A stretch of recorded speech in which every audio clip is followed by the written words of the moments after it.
Partying was my priority, and it impacted every part of my life. Like, I was gone. You just justify a lot of things that shouldn't be justified because binge drinking is just so accepted. When it's like, no, bro, you actually have to get your shit together. If you're struggling, like, you got to talk to somebody. You got to reach out for help. And the more people that do stuff like this, that get on like somewhere public and just tell their dark side, the more likely we are to save lives. Hello, and welcome to the Ain't Dead Yet podcast, episode 1. My name is Ison. I'm here and wanting to share my story today in hopes of creating a safe and vulnerable space for people to tell their story and create connection in how they overcome adversity and obstacles in their life. I'm here with a special friend of mine. His name is Brett Ender. He's the co-founder and CEO of Noble Origins and the Meat Mafia Podcast. He is going to be here today to help assist and moderate the conversation. So we look forward to sharing this with you. It's been a long time coming, and we're just gonna rock with it. We're gonna kick it off. We're gonna rock with it, brother. Well, dude, I'm so pumped to be here. I'm pumped to be here for episode 1, and this is something that it's really not a long time coming. It's something that's happened very quickly. Just like our friendship. I mean, we've really only known each other for 2 months at this point, but the friendship has grown so much. And you're a person that I look up to in a lot of ways, the way that you push yourself physically, the way that you are spiritually, the way that you're able to speak, show up as a great friend, a great brother. And really how I got to meet you was at Natasha, who was our triathlon coach's house a few months ago when you made the decision to get baptized right on the spot. And for me, not knowing you, I was like, I just love a person like that that's all in, and he's willing to publicly show his faith and do the bold and do the difficult thing. And I just wanted to get to know you and really just be your friend, because I think men of our age, we need other men in particular to push us, and I really viewed you as that person. And the more that I was learning about your backstory, because I see you as this very polished person now, but you're also very raw and very vulnerable, the more that I learned about your backstory and all the darkness, the stress, the adversity you've overcome to get you to the point where you are today, it just made me have the utmost respect for you. And for the listener, you know, I co-host the Meat Mafia Podcast, which is a podcast focused on nutrition. We're 260 episodes in, and I have a good eye for talent and people that I think have an extremely valuable message to share with the community. And I immediately saw that in you. So we've been going back and forth, and you're like, let's do it. I'm all in. Let's do the Ain't Dead Yet podcast, ADY. And I think it's just going to impact so many people. So we're sitting here, episode 1. But for the listener trip, where does, take us back? Where does the story start? Where does this whole thing start? Story for me starts small town in Virginia. So I was born in a town called Withville, Virginia. It's a small community, Southwest Virginia. Not known for a whole lot, right? Not known for a whole lot. A little bit of farming, that sort of thing. But I was born there. Shortly after birth, we moved to what we in Southwest Virginia consider a big city, which is Roanoke. And anybody who's aware of Roanoke, Virginia understands that it's not that big of a city at all. Yep. But it's a big city for Southwest Virginia. Moved there with my mom and my dad and my brother. And we lived there inside of Roanoke, Virginia for probably the first 5 years of my life. At age 5, things, I would say, like, I don't have a much recollection of anything before the age of 5, but around age 5, things started to take form for me mentally, where I have like an understanding now of what was going on. But at age 5, my parents got a divorce. It was due to infidelity from my father. And so they got a divorce, they split, kind of went their own separate ways. He stayed local for a little bit, for a few years, but I lived with my mom, and I would kind of had visitation with my dad, back and forth. And we made that work. I think at that age, I mean, I don't think that I had the awareness to really understand what it was doing, right? Like you hear it now, like the norm is divorce. The norm is children growing up in split homes. And I think that it feels somewhat normal as a child at times, because that's your life, that's what you're used to. But as you become an adult and start to do some of the work, I think mentally, emotionally, spiritually, you understand that that's not so normal. And so those first few years that he was living close by, I had visitation. Like I said, it seemed somewhat normal. And he would move to Tennessee, which is where he was from. He left there and moved back to Tennessee. But in that time frame, it was just my mom and I. My brother had moved out right after my dad left. So it was just my mom and I. And for about 5 years, we were just like a power team. You know, I spent, you know, every waking moment with her possible. She was the best mom. She worked hard. She provided. She made sure that there was no want or need or lack thereof.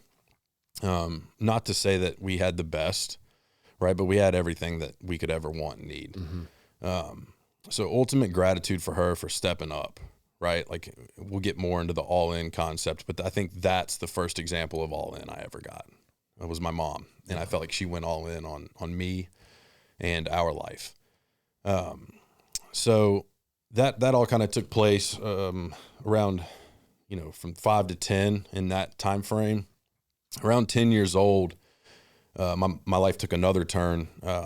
My mom met this man. His name's Tim. I call him Dad or Pops. Absolute legend of a man in my book. Yeah. You know, I think the first thing when you talk about Tim that you have to bring up or you have to discuss is his work ethic. It's unparalleled. He still works that way. You know, and I've known him now for 23, almost 24 years. He still works as if there's no tomorrow. Right. And he, you know, I understand there's probably some flaws with that, but as far as someone set an example for how to work hard, top of the board. What do you think his desire to work so hard comes from? Do you think it's just a very simple masculine urge of like, hey, I'm the man, I'm the provider of the house, I'm just going to work my ass off? Or where do you think his drive comes from? I believe, I'm not his therapist, but I believe that it probably comes from his childhood. He grew up in a home, mother, father. There was some parental challenges there without going into too much detail on his life, and 4 brothers total, right? Him plus 3. And so very competitive environment, right? You could imagine having 3 other siblings and them all being boys and what that looks like around the same age. Like, they're going at it 24/7. So I think that competition probably created a little bit of work ethic within him. And then honestly, I think that he was able to grasp on to some solid mentors in his life to kind of point him in the right direction, whether that be with faith, with business, with lots of different avenues. And he was able to grasp onto those things and kind of just, I would say, clear his own path. There was plenty of challenges present with the rest of his, you know, inner family. And he was kind of always just the North Star. Yeah. He was the one that everyone depended on. And I feel like that either makes or breaks a man. And it made him. Yeah. Right. It made him who he is today, and he's still that same way. And I think that the second thing that I'll say about him that'll come back up in this story later on is his faith. Unbelievable, right? Like, he understood in his interactions with other people around faith that not everyone needs it shoved down their throat. And he never shoved it down mine. You know, I'd call him with problems or challenges or adversities, and the first thing he would ask me is, let's pray about it. You know, have you prayed about it? It wasn't like, it's because you're not in church. It's because your faith isn't strong. Yeah. It's because that you're lacking in your beliefs, right? It was never that. It was, hey, let's pray about it. Yeah. And that ends up coming back up later on in the story. But, you know, again, ultimate gratitude for him for that, because that's the type of person I am. If you try to force me to do something, I don't receive it well. Yes. And that's still to this day. You know, I love when the idea is presented and then, you know, it'll pop back up 5 years later, and then I'll go do it, and I'll think it's my idea for the first couple months, and I'll be like, oh, wait, this actually stemmed from X. Yes. So he came in my life around 10 years old, and I bring that up because my life took a massive turn at that point. I would say that financially we were in a better place, right? So the first thing that I want to acknowledge is, like, I don't want to get on here and claim that I grew up in this broken home without love, right? That certainly wasn't the case. I had challenges with my biological father and his presence in my life and how he showed up for me and my mom and all these different things. But from the time I was 10 years old on, I had a solid foundation at home between my mom and, my stepdad. They work well together, right? They still work together. They're not officially together as a couple anymore, which is different and odd and all these things, but they still work together. They're still in the same office building. They still support each other. They still care about each other. So I think having that environment growing up from 10 throughout, the rest of my high school years was important. But that was like, I would say the two biggest changes early childhood was 5 years old when my dad left and 10 years old when Tim came around. Got it. And as a kid, were you the type of guy where did you always do the right thing? Did you get into trouble? I don't know this about your backstory, so I'm just curious. Yeah. So I think early on in my childhood, I wasn't honestly much of a risk taker. Now that I've done a lot of work in therapy around childhood stuff, and I don't think I was much of a risk taker. And I think a lot of that has to do with my surroundings and my environment. I was afraid. Like I was terrified to do anything wrong. Like I didn't grow up in a house where there wasn't like punitive consequences for wrongdoings, right? I grew up in a home, like if you talked back, you got corrected. Yeah. If you were out of line, like the belt was alive and well. Yes. As it should be. Yeah. And that's a topic for another show, hopefully, but 100%, I was afraid to do wrong, right? Which I think is healthy to an extent. Yes. I think once I got into middle school and high school, that risk taking kind of shifted. And I think the shift for me was I stopped spending so much time at home. I think that in those years, I'd played athletics my entire childhood and into high school, obviously. And I made new friends, right? I liked what athletics gave me, right? It gave me an opportunity to compete and win and lose. And it gave me an opportunity to make friends. And I think that as I started to make friends, and I made some really solid friends in high school, ultimate gratitude for them. A lot of them I'm still really close with to this day. But as I started making new friends, I started seeing new opportunities, and some would call those opportunities, some would call them risks, right?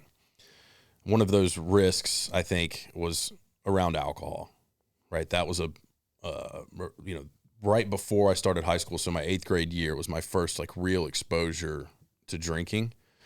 My first drink actually came from my biological dad in 8th grade. I was visiting him on like a summer visitation thing, and we were at one of his buddy's house, and his buddy had a son about the same age, and the dads had been drinking or whatever, and there was some competitive conversation going on, and someone came up with the idea of, well, I bet my son can chug a beer faster than your son, kind of thing. And they kind of went back and forth on that, and we said, okay, let's do it. And so we get in the chug off. I win. Yeah, not surprising. Yeah. And the funniest part about that story is I hated it. It was disgusting. Like it was cold beer, but like just gross. And I went in the bathroom because I thought I was going to throw up. And while I was in there, I came up with this idea. I was like, okay, it felt good to compete and win. I think my biological dad is proud of me. I want to feel that again. Wow. Right. And that was probably the first time that I'd ever found something that I felt like I could make him proud in the present. So I walked back out of the bathroom and said, let's do another one. Right. I'll win again, sort of thing. And they're like, all right, let's do another one. So I got a full beer, went in the bathroom. I poured it out and filled it up with water and came back out and chugged that and won because it was obviously water. So it's ironic for me that almost instantaneously my experience with alcohol, there was a competitive attachment to it, but lies started. Yes. I created a lie on my second drink. Right. And so, but that was my first exposure to it. And that was summer of 8th grade. And then leading into freshman year of high school, throughout the course of high school, it just seemed, honestly, and this sounds so cliche because you hear it, but it was like the cool thing to do. Yeah. It was the cool thing to be able to get booze. It was the cool thing to be able to go to a party. It was the cool thing to be able to be the guy with the booze, right? To be able to provide that at a party. And, rarely could I be the one to do that, but I could always find someone who could.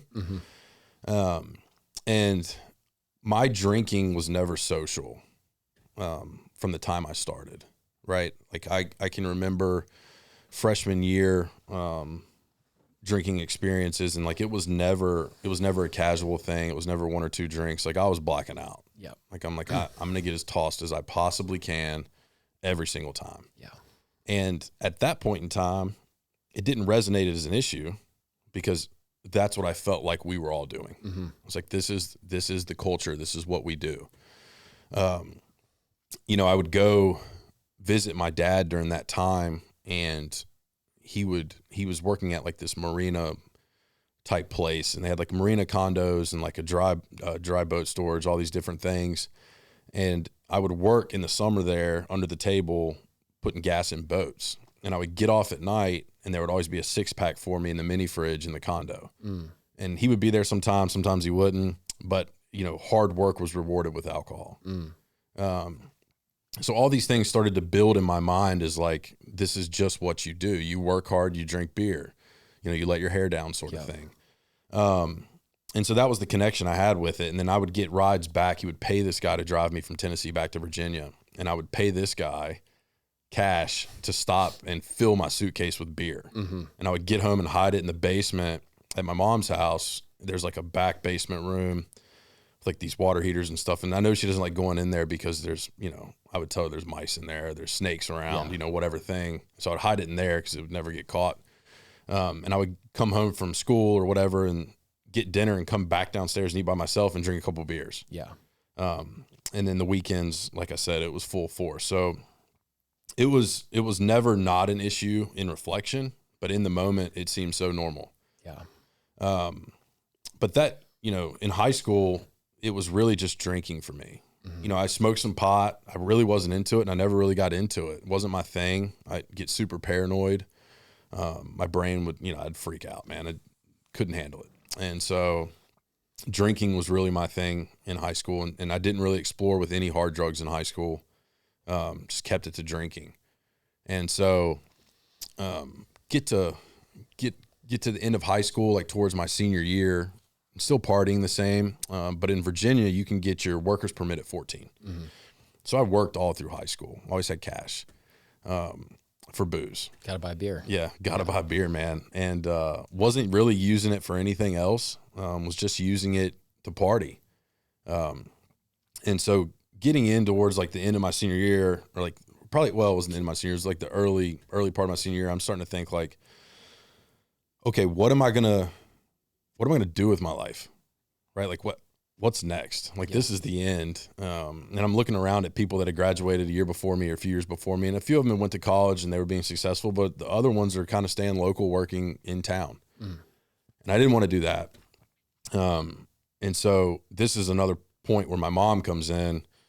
I had, against my own will, started long snapping in high school, like freshman year, and was awkwardly good at it. Like can't explain it. Like just had like a natural ability to do it. Just had that touch. Yeah. Yeah. It's just like, it makes no sense looking back on it. It's such a weird skill to have. But she would send me to these camps, like these pro snapper camps.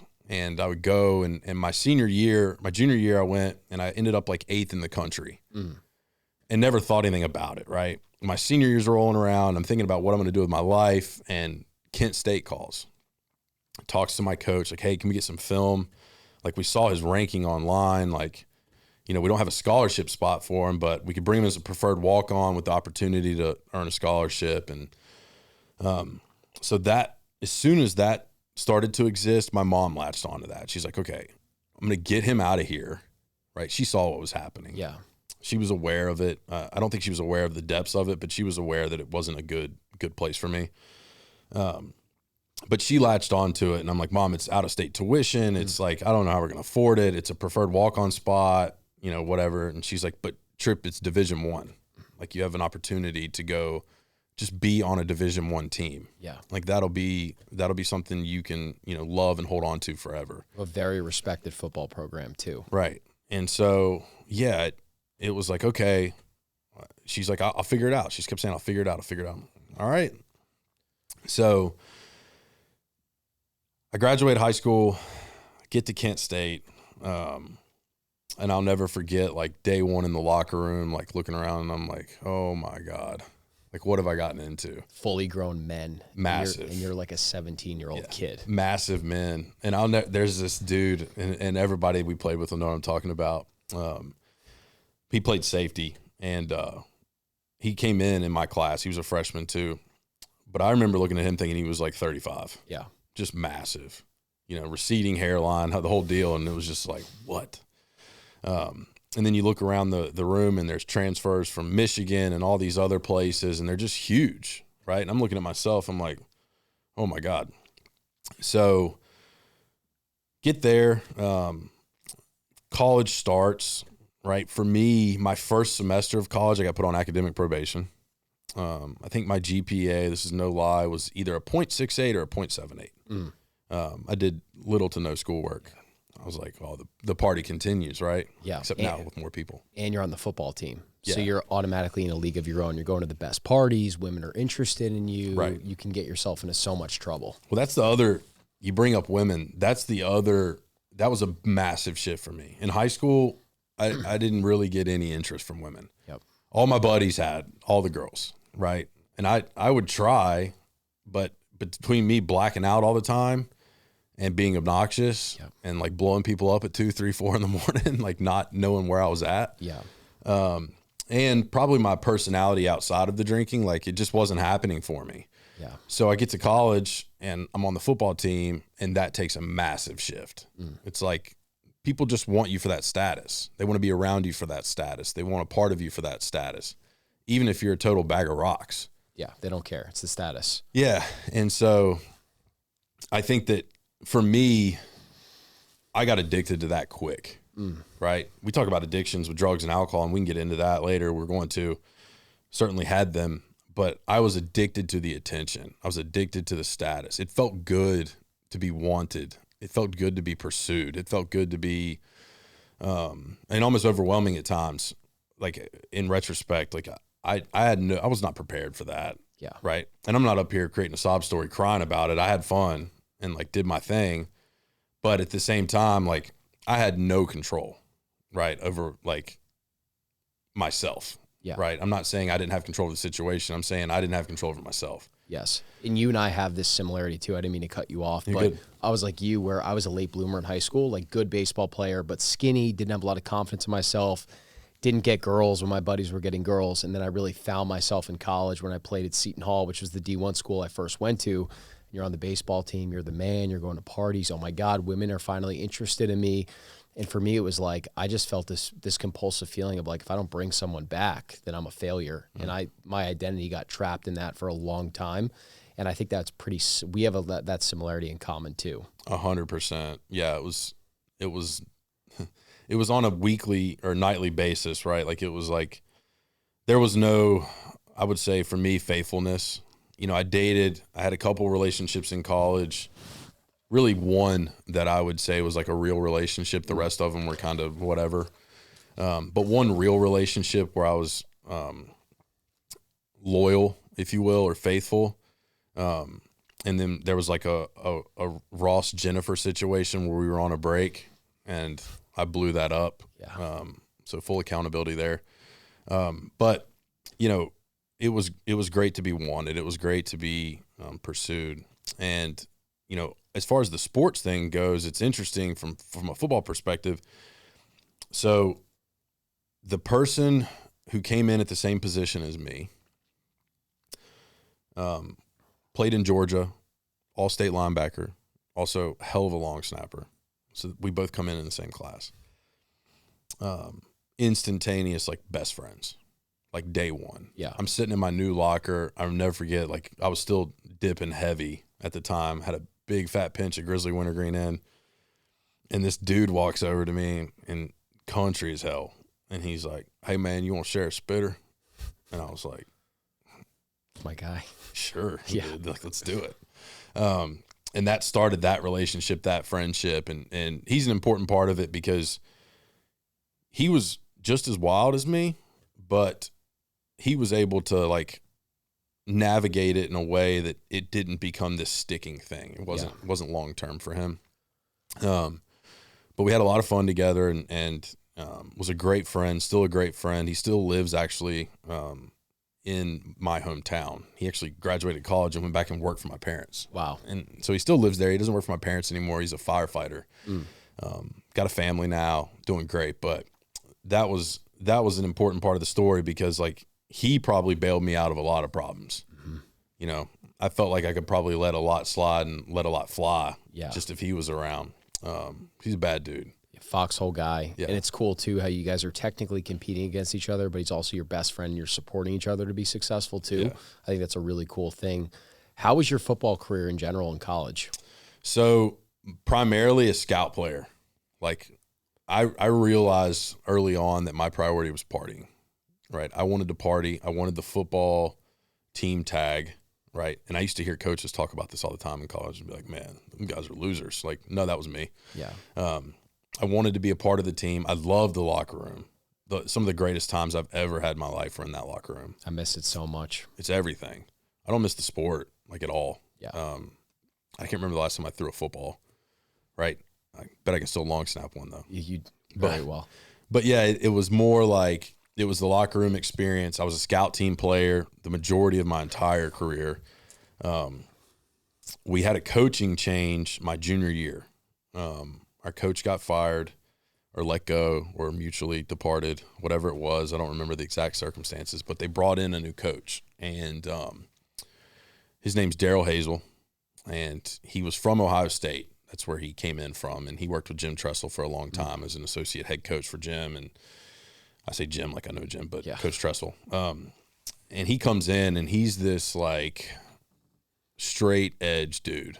I mean, as straight edge as I've ever seen. I've never seen someone take a hat like this and, like, put perfect angles on it when they build it. Like, it's like he did it around a brick. Yeah. Like, he put a brick in his hat. And, I mean, that's just how he was, just straightforward all the time. The other thing I really respect about him is he didn't curse. He never cursed. I heard him curse one time, and it was in a locker room, like, pregame speech. I think we were at Army. And when he did, it was really awkward because everyone was kind of like, did that really just happen? Yeah. You know, one of those things. But he comes in. We have, you know, this team that's looking for new leadership and trying to figure that whole thing out. And he brings in a strength coach. His name was Doug Davis. Rest in peace, Coach Davis. But between those two, I'm a firm believer that those two alone rebuilt Kent State's program. Wow. So Coach Davis and Coach Hazel. I think that they rebuilt that program from the inside out. And they changed our mindset. Like, we practiced different, we played different, we walked different, we talked different. You had to be in class, you had to sit in the front of the class. Like, it was a lot. But because of that type of discipline, we were able to find success. That first year was a little bit rough that they came in. Before that, we had multiple losing seasons, but they come in, we're making some changes. Still a scout team player, that sort of thing. And that next, like after that season going into the next year, like going into my senior year, there was a lot of like strong talent on that team. Like four NFL guys, 3 of those like with, I want to say 7 years plus NFL experience after we left. So super talented team, like unbelievable players and unbelievable chemistry within our team. Like, it was awesome. I played one official D1 snap, and it was my senior day versus the University of Ohio. They put me in on kickoff, and I still got the footage, but it's hilarious because like I tried to blow my hamstrings. I was like, I don't know what's going to happen, but I'm going to try to beat everyone down here. And so I still have the footage. It's awesome. But yeah, that was my one college snap. Outside of that, man, it was scout team, offensive and defensive line, scout punt, scout recon, wherever I could get in on scout team. Yeah, that was my thing. So athletically, I tried to make a position change my junior year to fullback under Coach Hazel. And that went through the spring and then into the early fall. But we had a lot of talent, right? I just honestly wasn't that guy, and I wasn't willing to put in the work. Yeah. That's the truth. Like, you hear people all the time, like, it should have been me, all this. I didn't put in the work. Yeah, Like that was what I was going to ask you, because you played only one snap, but you were ranked in high school as the 8th best long snapper in the country. So I'm just curious, like, do you think that because now you're the guy, you go all in on everything that you do. There's no 60%, there's no 90%, it's 100% work, business, faith, friendship, everything. So do you think if you took that same mentality that you have now to your football career, do you think you could have been a really good college player? I think if I would have, truth be told, if I would have applied myself all in, I don't think I would have ever snapped a ball on punt team. My best friend that I told you about, Ryan Hidalgo, and those who played with him know this. Like it was almost like a wasted talent putting him on special teams. Like he was that fast, he was that strong. He's a hell of a long snapper, but like he could go down the field and just crush people, create fumbles. I mean, he was that good of a player. So I would never disrespect him by saying, "Oh, if I'd have worked harder, I'd have beat him out." Like I genuinely don't believe that. I think that he should still be in the NFL today. That's how good I think he was. He had some, unforeseen circumstances around injuries and stuff like that his senior year that I think kind of put a nail in that. But as far as talent goes and work ethic and, playing that position, I think he's the guy. Got it. I wouldn't say anybody in the nation's better than him. On field goals, I think that I could have stepped into that role probably sophomore year if I would have taken it seriously. But like the guys, they were practicing outside of practice, right? The things that I know now you have to do to be successful, they were doing that, right? They were getting together on the weekends and kicking balls and snapping to each other and staying after practice and like having conversations about how to do it better, what this person likes first, what this person likes. And they put in the work, right? So I can't sit here and say that I deserved it at all. I didn't deserve. I deserved exactly what I got. Yes. Which was probably more than I deserved, to be honest with you. Coach Hazel, they didn't have to give me that play on kickoff. I think he just saw me crush myself on scout team long enough where he was just, like, I just like football. Yeah. I just like hitting. Yeah. Right. I didn't like everything else. I just liked the actual physical part of it. And, he always, our senior year, he always let me kick off the fight song after a win. And that was special to me. I don't know where it came from, but he would always be like, "Where's Trep? Ison, it's on you," kind of thing. And the first time it happened, I was like, "Oh, wow, this is cool." And then it's kept happening. It was probably because we were winning. It was probably like a superstition thing. It probably had nothing to do with him liking me. But that senior year, we won 11 games in the regular season. We won 11-1. Went into the conference championship game, the MAC championship game, 11-1. Ranked in the BCS. That never happened for a MAC school. And we're told if we win that game, which was against Northern Illinois, they were also ranked, but if we were to win that game, we would get to go to a BCS bowl game, which was a massive deal for a MAC school. And it was the Fiesta Bowl, and then we would have played Florida State. We lose in double overtime to Jordan Lynch in Northern Illinois. Soul crushing like type of experience. Like I don't wish that on anyone. It was horrible. I couldn't imagine how my teammates actually felt that like played and contributed. Like they gave everything, literally everything. And to fall short like that, I think changes a lot of people. Definitely. But we still get into a bowl game. It was the first bowl game in 40 years. It was the GoDaddy Bowl with Danica Patrick in Mobile, Alabama.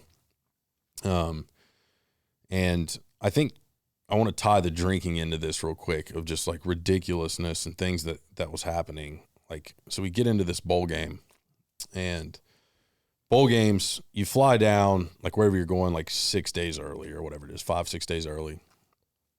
My drinking was so out of control at this point that the night before we were leaving to go to the bowl game, I get blackout drunk. And which was like a typical thing for me, right? To completely black out and not know what was going on. I get blackout drunk, get to the airport to fly out for the game. We all get on the plane. I have a full-blown anxiety attack on the plane on the tarmac, like freak out. And one of my teammates had made a comment in the back, like, "Yeah, first bowl game in 40 years, like this, we're the next We Are Marshall, right? Like they're going to call us Gone in a Flash, the Golden Flashes." And I freaked out, man. I got off the plane on the tarmac. Like the plane left.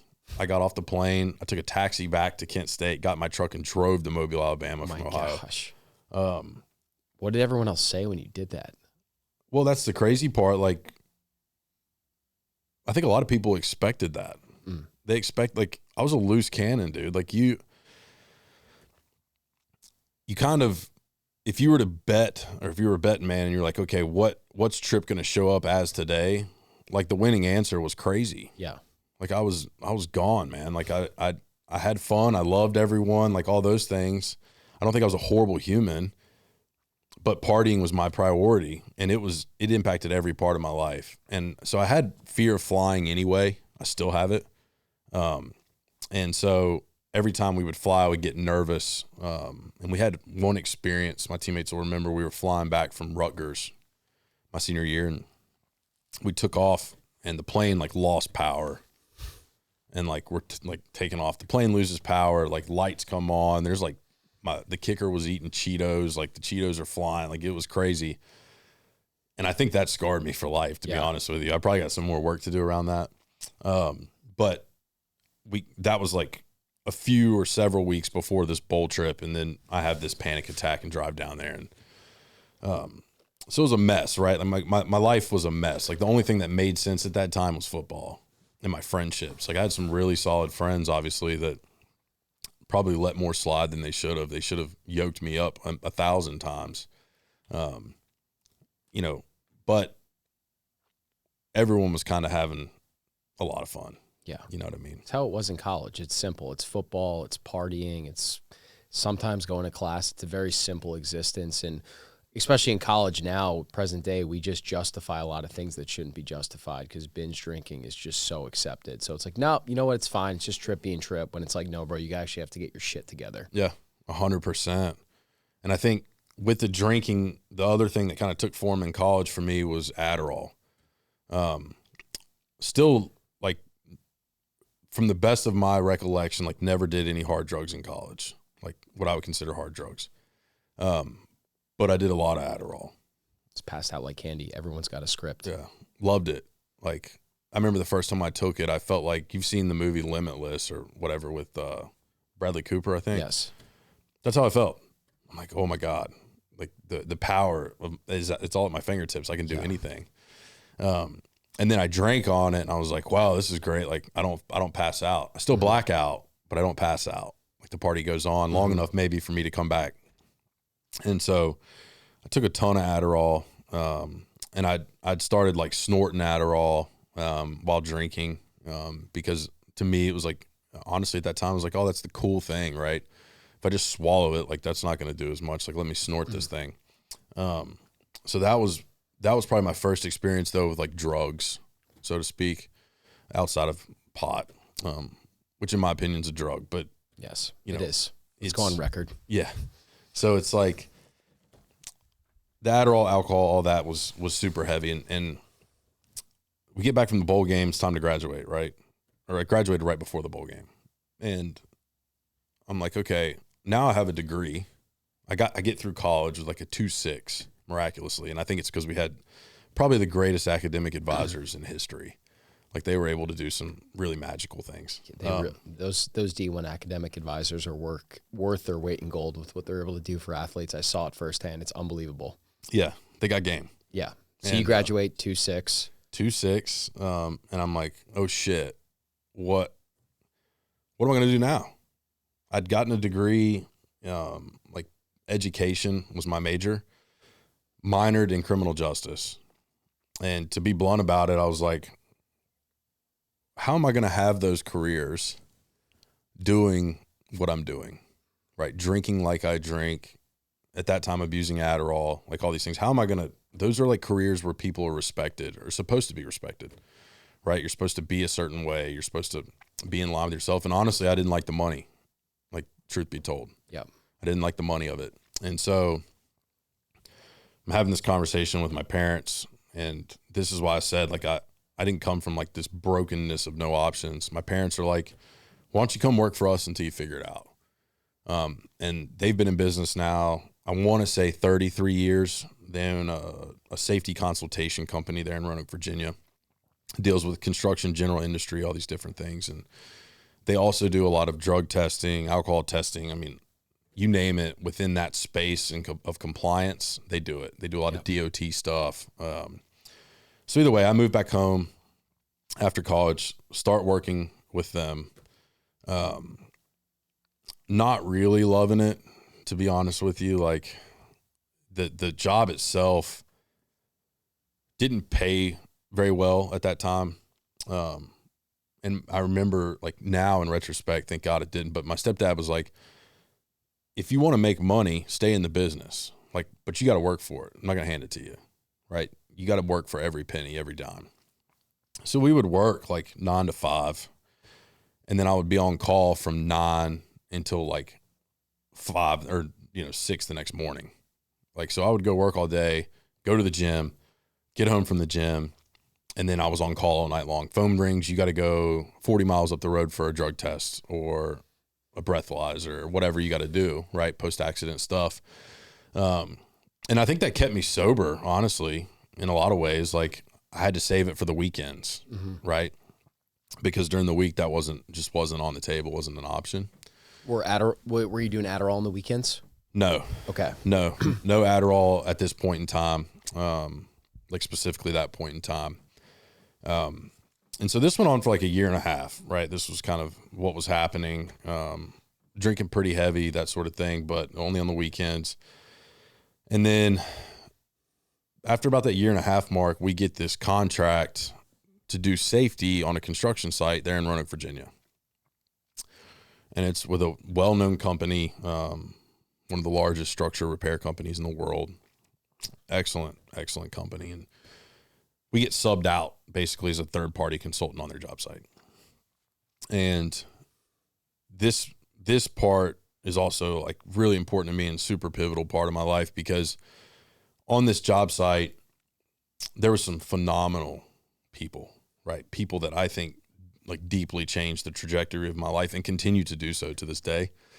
And I won't name drop all of them, but there's two specifically that I want to talk about that I think that really helped mold and change me and shape me. And one of those was a guy by the name of Mark Turner.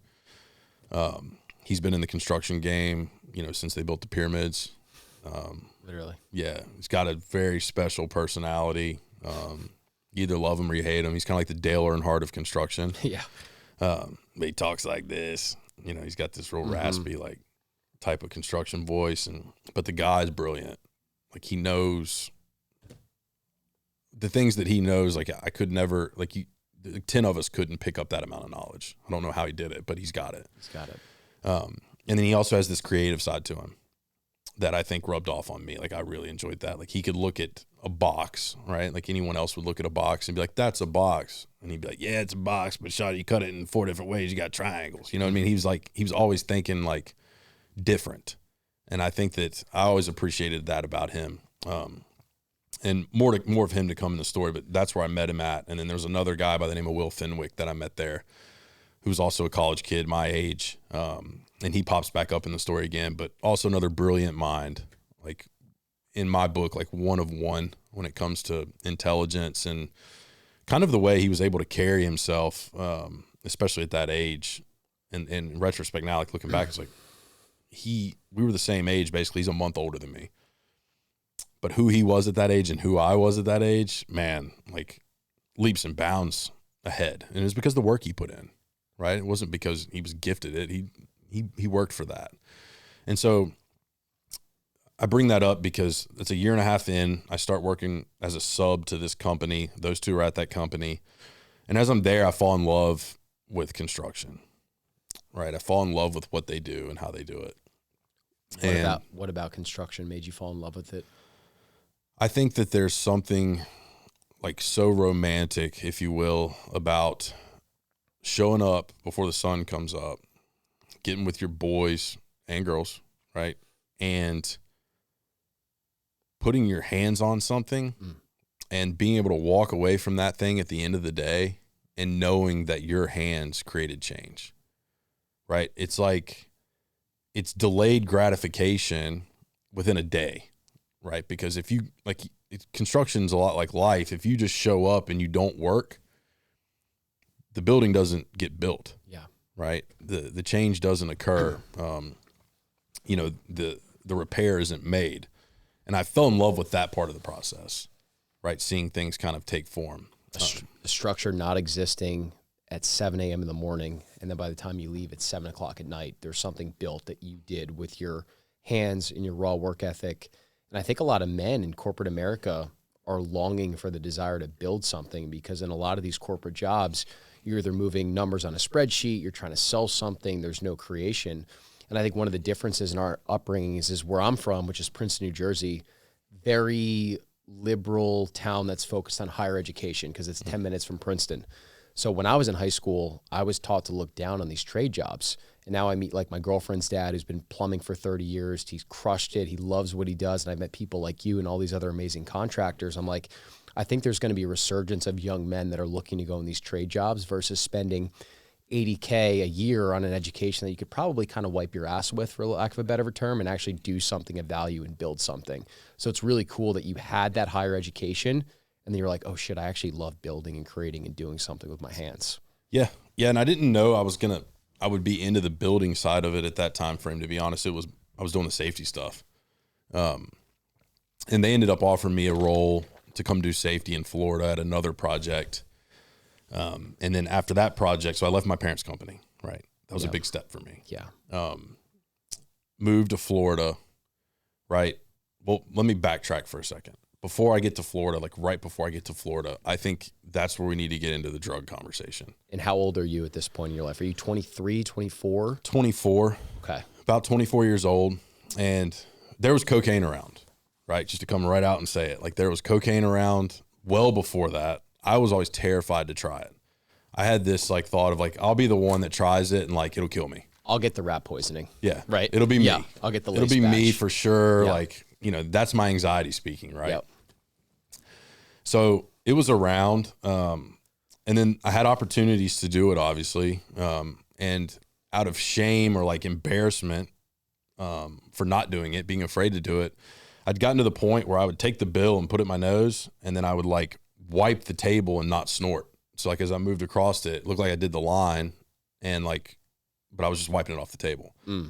Well, what changed was I was so drunk one night, I forgot that like that was my process legitimately, and I snorted it. Like, it was my first line. And, whoa, right? Like, I'm not one, like, everyone talks about like how bad things are, and I'm willing to acknowledge every bit of like how bad drugs and alcohol are. But in that moment, there was nothing bad about it. That's just the truth. In that moment, there was nothing bad about it. I had this wave of like elation over me of like, life is amazing. I have limitless energy. Everyone loves me. I can do no wrong. I can also drink like a fish and remember everything. Like, oh my God, I don't have to black out anymore. Yeah. I felt like I'd found my secret sauce, if you will. Can I ask you a question? Sure. What would you say is the difference between Adderall and cocaine? Because I used to do a lot of Adderall in college, but I was like you, I was always too scared to do it. How would you describe the difference between those two drugs? Oh boy. I would say the most, like the easiest comparison or analogy I could come up with in my brain right now on the spot, Adderall is Bud Light. Cocaine is Don Julio. Got it. Right. Interesting. Yeah. It's that different. Yeah. It's that similar, but that different. Similar in like side effects, as far as like, elevated heart rate, elevated focus, all these different things, but it's like tenfold. Yeah. Right. And I think that it's tenfold in every regard, in my opinion. I think people have different experiences with different drugs, and like, I'll acknowledge that wholeheartedly. That was my experience. But I never had the guts to do it sober. I never wanted to do it sober. Through all of my years of drinking and using, I never did cocaine sober. I only did it while I was drinking. And so I would get 3, 4, 5 beers in and be like, man, we got to call whoever. We got to get it. And that had started when I was back in Virginia. And so this is why I'm still like subbed out with this other company. And this is only on the weekends. This isn't like happening Monday at 2:00, right? Like this is on the weekends when I'm not working, sort of thing. because I felt like a duty or responsibility to my family too, right? Like there's this like tear of like, I got to show up and work and produce because I'm here under their name. Yes. But on the weekends, I'm going to let my hair down. And so I get the project though in Florida. I moved to Florida, small town north of Tampa was the first stop. Was there a year. Nothing slowed down as far as the drinking and the cocaine use when I was there. It was easier to get, Florida is Florida. And in my experience, the further south you go in Florida, the more Florida it gets. Yep. Especially when it comes to the drug and alcohol scene.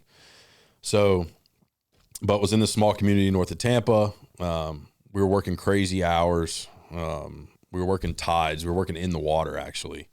So we were working these tides and we'd work like anywhere from 6 hours depending on the tide to 14 hours depending on the tide. And then you'd get off and you'd be off sometimes 18 hours or 20 hours. So there's a lot of time in there to kind of like be stupid. Yep. So drank a lot during that time frame, like was drinking a good bit, still doing drugs on the weekends or like when we were off work or had a day to like get in between work. But I would say that that's around the first time that I started getting stressed about getting drug tests. Like the company I was with did randoms and like the place we were working did like surprise randoms on contractors. Do you know how long coke stays in your system for? Yep. So depending on quantity in urine, it's about 72 hours. Okay. Right. You can flush it a lot faster than that though. And I vouch for that. Yeah. Right. So it would be like, that's the issue though. If you like, oh, I got a day off where I can recover, you go back to work, you're still dirty. You know what I mean? So you're just constantly crushing water, like as much as you possibly can. Like it's funny to me now that I carry a jug around because it's for a totally different reason than I carried a jug around then, even though I used fitness as an excuse then, but I was massive, right? Yeah. Like, I'm just hydrating. Yeah. Like, no, I was cleaning my system. What were you, how much did you weigh back then? So graduated college at 235. Yep. When I moved to Crystal River, I was about 245. Okay. I said Crystal River. When I moved to that, it was Crystal River. I wasn't going to name drop them. That part of Florida, that's where you were? Yeah. So you were always a bigger dude. Yeah, larger but guy. Solid. Yeah. Solid dude. So 235, you graduate, 245, you're in Florida. Yep. Okay. Leave there and get offered another role within the company, an elevated role. And that role specifically was basically Fort Lauderdale area. So I'm like, okay, I'm ready to buy a house now. This is at 25, 26. So end up getting a house in Fort Lauderdale, start this role. Fort Lauderdale for me was like the devil's playground, right? Like I would work Monday through Friday and I would get off Friday at 5, like run home, shower, and like Uber down to the beach bars and drink and do drugs all weekend long. Friday to Sunday. That's it. 3-day bender. Yep. Every weekend. And I would get down to the beach bars. Beach bars usually close around 1 or 2, whatever. The strip clubs are open later. I would head there, party for a couple more hours, sometimes go back to the beach and pass out for an hour and go get brunch, or sometimes go back to the house depending on what was going on. But I can't tell you truthfully how many weekends like I didn't sleep from Friday until Sunday night. And like Sunday night sleep, anybody who's ever been on a bender like that knows that sleep is trash. Like you ain't sleeping. And so, but that was just my thing. That's what I did on repeat. And at that point in time, the drugs had obviously became an issue. The alcohol had been an issue. And then financially, I started having like some significant issues. I was drunk one time at the Fort Lauderdale airport flying out, and they had like this Southwest Chase credit card kiosk set up for like this great, awesome deal where you get all these points and whatever if you sign up for it today. So I signed up for it, somehow get approved for like a $25,000 credit limit, which was the last thing that I needed. Yeah. Right. Like I wasn't making that much money at the time. I made good money. They took care of me, but like it wasn't great money from the sense of like being able to ball out. But now I had 25 G's in my pocket, right? That's where my head was at. And I maxed that card twice. in probably 18 months. Holy shit. And maxed it the first time, took out a consolidation loan from SoFi to pay it off. And they left the card open, so I just maxed it out again. So now I have this maxed out credit card and the SoFi loan from the first maxed out one. Complete disaster, dude. Was that sitting with you, or did you not really recognize the gravity of everything you were doing to yourself? I knew. I think it got to a point where, honestly, it was like, what does it matter? Right? I think that my mental health at that point had started to transition and shift too, of like, no one knows, right? That was the first thing I had in mind. Was like, no one really knows what I'm into, how I'm getting down, like how wild I really am. But internally it was always a battle, right? It was like, I don't love this about myself. I shouldn't do this. Yeah. But I was so addicted to the dopamine release of all of those things. I just chased it. And I wasn't willing to work for any other type of dopamine, right? Yeah. Like the natural types of dopamine you can get through hard work. And I just wasn't there. What kind of people were you surrounding yourself with in Fort Lauderdale? Shockingly, I lived two lives, right? Kind of is how I would put it. So the mentor I told you about from Virginia was there. Wow. Mark Turner. Got it. Amazing human, right? Not off into any of the stuff that I was doing, right? Family man, like treated me like a son. So I had him, I had his family, his wife, his brother-in-law lived there too. And they were like home for me. So I don't think that they really knew the gravity of what was happening, especially the family. I think he had an idea, right? And I think he would like, he'd tell me like, too many shots across the bow, shawty. Yeah. You know, get your shit together, right? But then he'd give me a bear hug, be like, but I love you. You know what I mean? It was a father-son relationship in a lot of ways. And his perspective might have just been, look, this guy, when he shows up, he's professional, he gets his shit done. He's probably just partying a ton on Saturday, maybe a Friday too, not realizing that for 72 hours, you're basically blacking out and just blowing lines every single weekend. Yeah. Destroying yourself. Yeah. Yeah. I don't think he understood the gravity of it. Yeah. But, you know, in all of that, like, he was always there, you know, and still is to this day. And then my roommate, I had gotten a roommate. He was also like a solid dude. I'm not going to name drop him, but he was an awesome dude. Like, we like to go out. He'd go drinking with me, but he'd leave. Yeah. You know what I'm saying? Like he had a limit. Yeah. He'd be like, I got to go home, man. Like, he'd get out of there. And then I was staying till 2 days later. Right. Like, it was that sort of thing. So I had people like that around me that I would consider like amazing people. But on the other side of that fence, I had a different crew, right? I had people that I ran with that like, that's what we did was we drink and we did drugs. And these weren't people I worked with, right? These are like people that you can meet a lot of interesting people if you want to go spend some time on, you know, a bar top in South Florida. You can get whatever you want. You just got to meet the right person. Yeah. You know, and I was friends. This is like, not to get biblical or faith side or anything like that, but like I always felt more comfortable around people that were just as jacked up as me. Right. I made friends with strippers. Like, people would laugh. Like, why would you spend that much money to get a VIP room? Like, there was nothing happening back there. It was us having a conversation. Like, I'm trying to help this person, like, do whatever while I'm sitting there blowing lines. Right. Yeah. Like, it was a disaster. So I would say I had two separate lives. I had some good people around me, and then I had this other crew of like not so great leaders or people, you know, to support the right thing. So I would say that time in South Florida was rough. It was rough for me. Professionally was balling, man. We were killing it. Like, I transitioned out of safety into field operations, you know, became a foreman, and we were rocking it, man. Like, my first project with the team, I had an excellent superintendent above me as a mentor. I won't say his name, but I'll give you his nicknames. Cool Breeze. He's from He's from Jamaica. Love that. And he is the man. Yeah. He is the man. But he was an excellent mentor for me. And my first project was with him, and we smoked it. Like, we knocked it out of the park. And then I fell deeper in love with it. I'm like, oh, I can do this. Like, this is amazing. It's all it is like it just takes a mindset of obsession of like, okay, we did this great, but how do we do a little bit better? How do we do a little bit better? How do we do a little bit better? And it's just like this constant drive of that. And I became addicted to that too. Like because there's always something to do better. Yeah. So that transition took place there into field operations.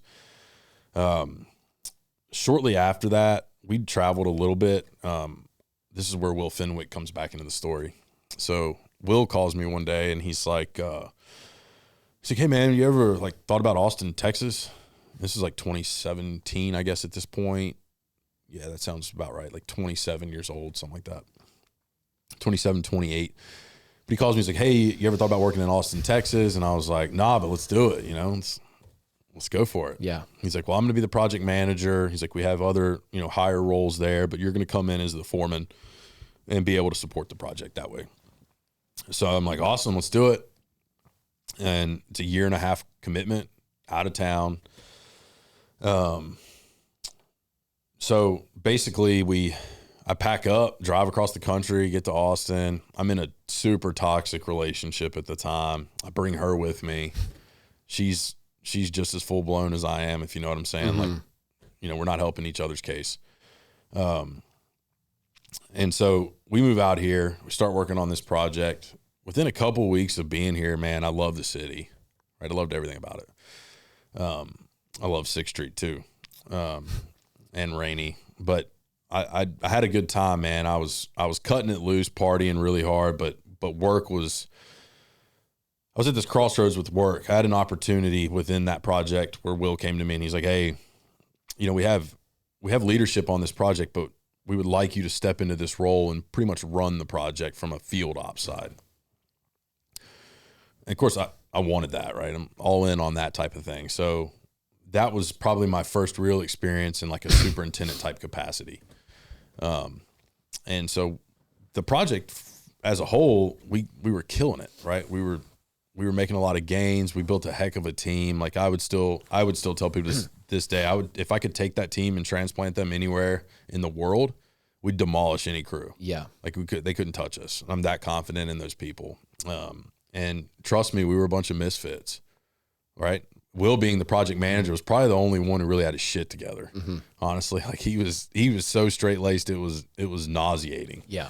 And a bunch of degenerates that are really good at their job. It's like the 1986 Mets. They were all degenerates, but they were an amazing team though. Yeah. We were degenerates, but we loved each other.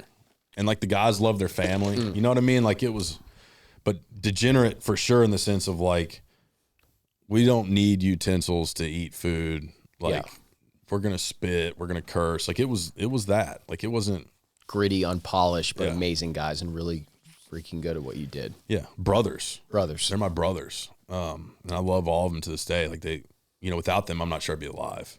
They gave me purpose. But either way, that project was a big one professionally, but it was also big personally because it was the first time I'd been called out for my drinking.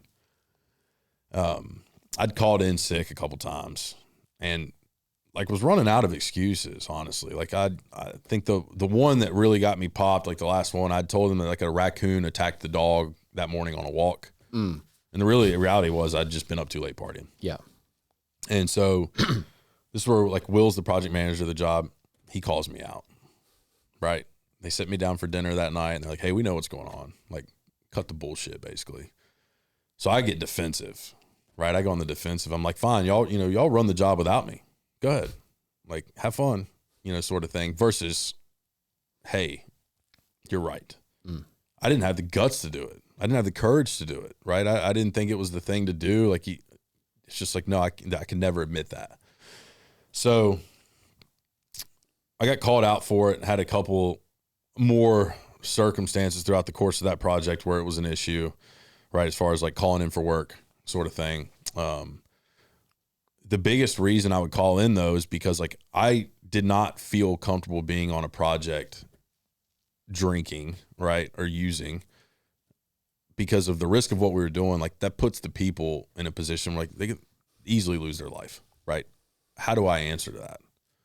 I'm not willing to do that. Yeah. Right. So I felt like the best thing for me to do was just not come to work. But that's a crazy selfish thing to do because the best thing for me to do would have been to not get all jacked up and be able to go to work and function properly. Definitely. Right. And help the team be successful. So, you know, but I'm grateful for that time here in Austin because it opened up what Austin is. Right. And I got to see a lot of different things. And as that project was winding down, it was crazy because I was like, I kind of want to stay. In Austin. So I did some interviews, got 3 offers, push come to shove, couldn't do it. Right. I was like, nah, I don't think and the truth be told, like, it's because like, I wasn't in a place to take that type of commitment. Right. And own it. I was still drinking, partying, doing all the wrong things. Right. So like, I knew I would fail there. I was kind of protected at this other place. Right. Truth be told, like Will protected me in a lot of ways. He'll probably get mad I said that, but like he made sure I was good. So I go with him to another project in Georgia and COVID hits, right? We talk about weight. At this point, I'm like my heaviest 312 pounds. So, you know, graduate college, 235, whatever, moved to Florida at 245. Now all of a sudden I'm over 300 pounds and like a shell of myself as a man, to be honest with you. But COVID hits, there's nothing happening in Atlanta. And I'm still doing the same things, the exact same things. Like I would catch flights to South Florida. I'd get off on Friday, be at the airport in Atlanta Friday night, fly down, go to the strip club all night long and catch the 7 a.m. back to Atlanta Saturday. Like, did that a few times. Or I would do that in Atlanta, right? But I was like that willing to burn anything financially in order just to be happy for like a little bit of time. I was living for that. And I think that I had a moment in there while I was in Atlanta that like really started the curve of breaking me down. And this is kind of where Austin starts to come into the picture and all these different things. But I had a buddy that I used to work with that was driving trucks, and his route was like Atlanta to Austin, right? That was part of his route. And it was a weekend. I was tore out the frame, like miserable. Like it was the point, like I did, like I would go to the strip club and go to the bar and all these things. But like the majority of the time when I was doing drugs, I was alone, like in my house by myself, drinking, doing drugs alone. Yeah. Right. Which is a far cry from where you were in college of like getting attention from women, hanging out with your friends. Now you're at the point where you're like, I'm lowest of low. I'm blowing lines by myself because I need this thing. Solo, right? No one around. So yeah, it was getting pretty dark. But either way, my buddy was running these trucks, and he'd said like, "Oh, I'm coming through Atlanta, man. Love to link up with you." And my mind was just like, you know what? Screw it. I'm gonna get in the truck. I'm going to Austin. I'm done, right? And I got in the truck. This is where we haven't talked a lot about it, but God has always been there. Like he's saved me. I can't tell you how many times from hurting myself or someone else. So long story short, he picks me up in his semi. We start driving. He gets a flat on the Georgia-Alabama line. We have to stay the night. Well, I don't have any more drugs or alcohol because I'm in his truck. I wake up the next morning, like, talk about like the Sunday scaries, like, oh shit, like what have I done kind of thing. So I Uber from there back to my place in Atlanta, decide not to go through with the thing to Austin, tell Will like, hey, I need a couple days off. Like I gotta get my shit together. Like something's wrong. Like this is getting way too far out of control. So he gave me a couple days. I tried to figure out like what to do about it. I called my mom and told her what was going on. I didn't tell her the full extent. She didn't have an idea about drugs until, after I got sober. And it was a little while after I got sober, but she knew about the drinking. And, so I'm having a conversation with her and she's like, well, what about therapy? What if you talk to somebody? Like it's COVID, so there's teletherapy. So I had like my first therapist interactions. Right. And like, did that for like, this was March of 2020. Did that for maybe a month and a half and decide I'm fixed, right? Like I'm solid. Like I'm good. Like just had a little lapse there in life. Like we're good. We're going to kill it. Start partying again. Right. and like, it doesn't take long. It's like the fastest, deepest hole on, you know, available in this world. And it's like, so start partying again. And she comes down to visit me. My mom flies down to visit me. We have a good weekend together. She leaves. I was at this cigar bar, and I looked across like the strip mall, and there was a liquor store. And I was like, man, I'll just have a couple drinks tonight by myself. Just relax, let my hair down. I go in there. I get a handle of Captain, some ginger ale, bring it home. End up drinking the whole thing throughout the course of the weekend, right? Make a lot of really horrible decisions. And I think for the first time, like, really, really, really had my first thought of like, wow, this world would be a lot better without me. Like, okay, that's how I feel. How do I do it? Right? What do I need to do? You know, how do I commit that act? So I knew then I was in some deep shit, right? I was in a bad spot, doesn't do it justice, right? I was like, I'm literally ruining everything around me and ruining my family's life. And like, they're stressed and worried about me all the time. I'm ruining my professional career. My finances are gone. Like, there's nothing. I'm in debt, like past my eyeballs into another world. And the only answer I had for it, like in that moment at that specific time, was like, I'll just get drunk again. That'll make me feel better. Right. And I think that it's, what's crazy is for me, like when you're in it, at least for me in my experience, like I didn't always know that my coping mechanism was to continue drinking. Like I'd wake up anxious on a weekend if I had like 2-3 hours of sleep, and like I kept drinking because it got rid of the anxiety. Yeah. But when I was drinking to not harm myself, that's a conundrum, right? Like, it's like, what? Like, what are you doing? So this went on for a couple more months of like having those types of like suicidal thoughts, right? Considering harming myself, how I would do it, where I would do it, you know, all those different types of things. I never like formalized a plan, but like definitely entertained the idea on numerous occasions. And so, you know, I just kept going. Like, it was like, I wasn't going to change. I was just going to keep doing it. And like, this isn't, to me, it became almost an honorable way to go out, right? If I go out from drinking or drugs, like no one's going to be shocked, right? To be expected. And it felt to me at that point in time more honorable than another way of harming myself. Yeah.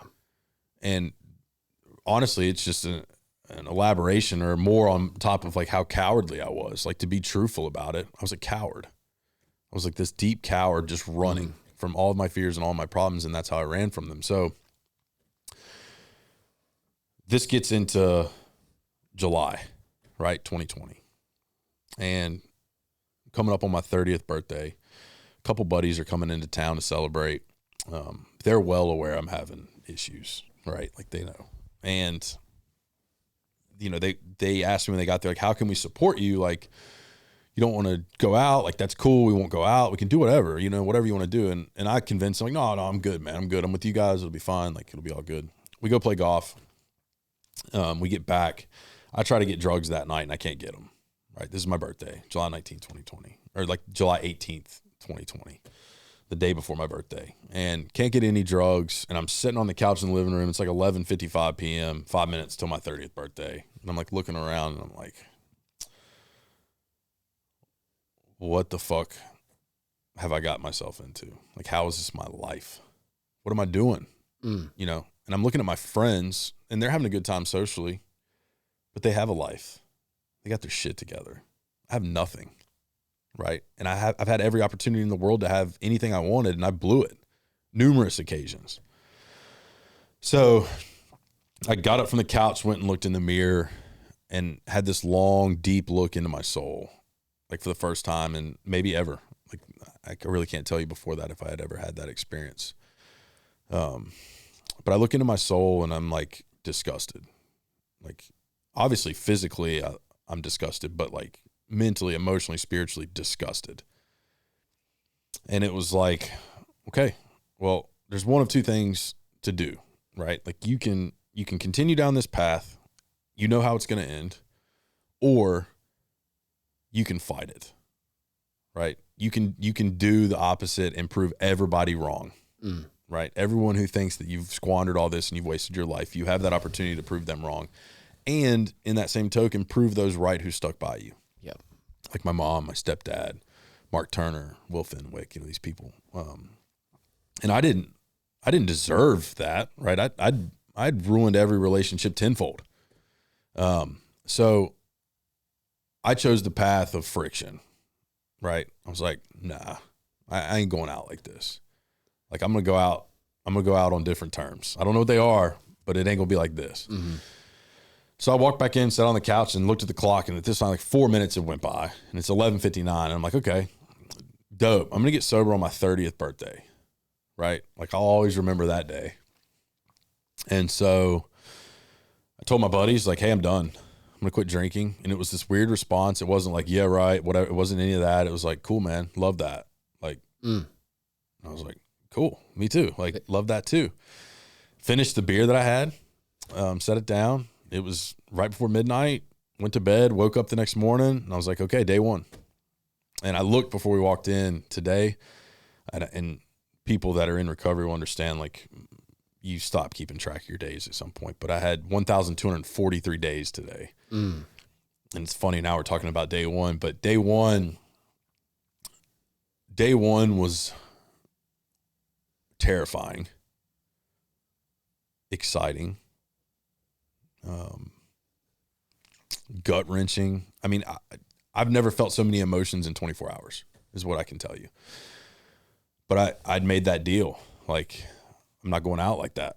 So I'm going to do whatever. So I was like, okay, I'm 312 pounds. I'm massive. Like, I'm a huge human at this point. And I'm like, I'm going to go run a mile, right? I'm a former college athlete, run a mile, no problem. Put on my shoes, go out there. I think I made it a quarter mile. I made it the entire mile in 16 minutes. A lot of walking, dying, like broken off, right? Just destroyed. And I'm like, oh, this is going to be a road.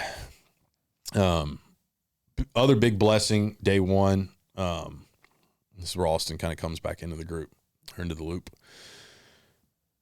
During COVID, there were support groups for alcoholics and drug addicts that have been around for decades and decades and decades. There's lots of different ones. If people want to know what route I took, like reach out, I'd be more than willing to share it with you. But through the purpose of anonymity, like I leave it as what it is. But those groups were available online. So you could do Zoom. So I was like, shit, I'm going to run a mile every day. I'm going to go to work and I'm going to do 3 Zoom meetings a day. Wow. I'm just going to go all in on it. I'm just be a psychopath and I'm going to eat clean food. And I'm just going to do it for 30 days. Like that was the commitment I gave to myself. I'm going to see what happens in 30 days. 30 days went by and I'd lost like 15 pounds, right? I'm sleeping better. Like my life is already starting to change, like in weird ways, right? Yeah. Like just, and maybe it was always changing, but I think you're just more aware of it when you're not drunk and high, right? So I start to notice these changes and I'm like, okay, well now I've done it 30 days. Like, let's just rock and roll. Like, let's just keep going. Yeah. So about 60 days in, I've lost a little more weight. I'd taken a relief trip back to Austin. So we got relief trips when we're working out of town and met up with my home group in person who I was doing all the Zoom meetings with.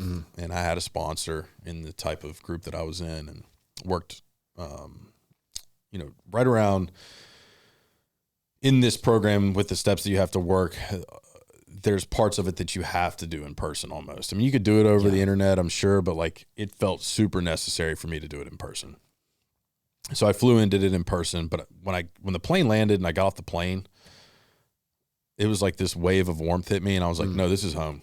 Yeah. This is where I have to be. I have to do anything and everything to get here. I know that. I don't know anything else, but I have to get here.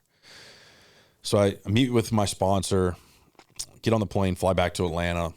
And the next day I called Will. he was there in Atlanta with us, but I called and said, hey, I need to talk to you. Like, we got to go grab lunch. And I broke the news to him. I was like, I'm going to quit.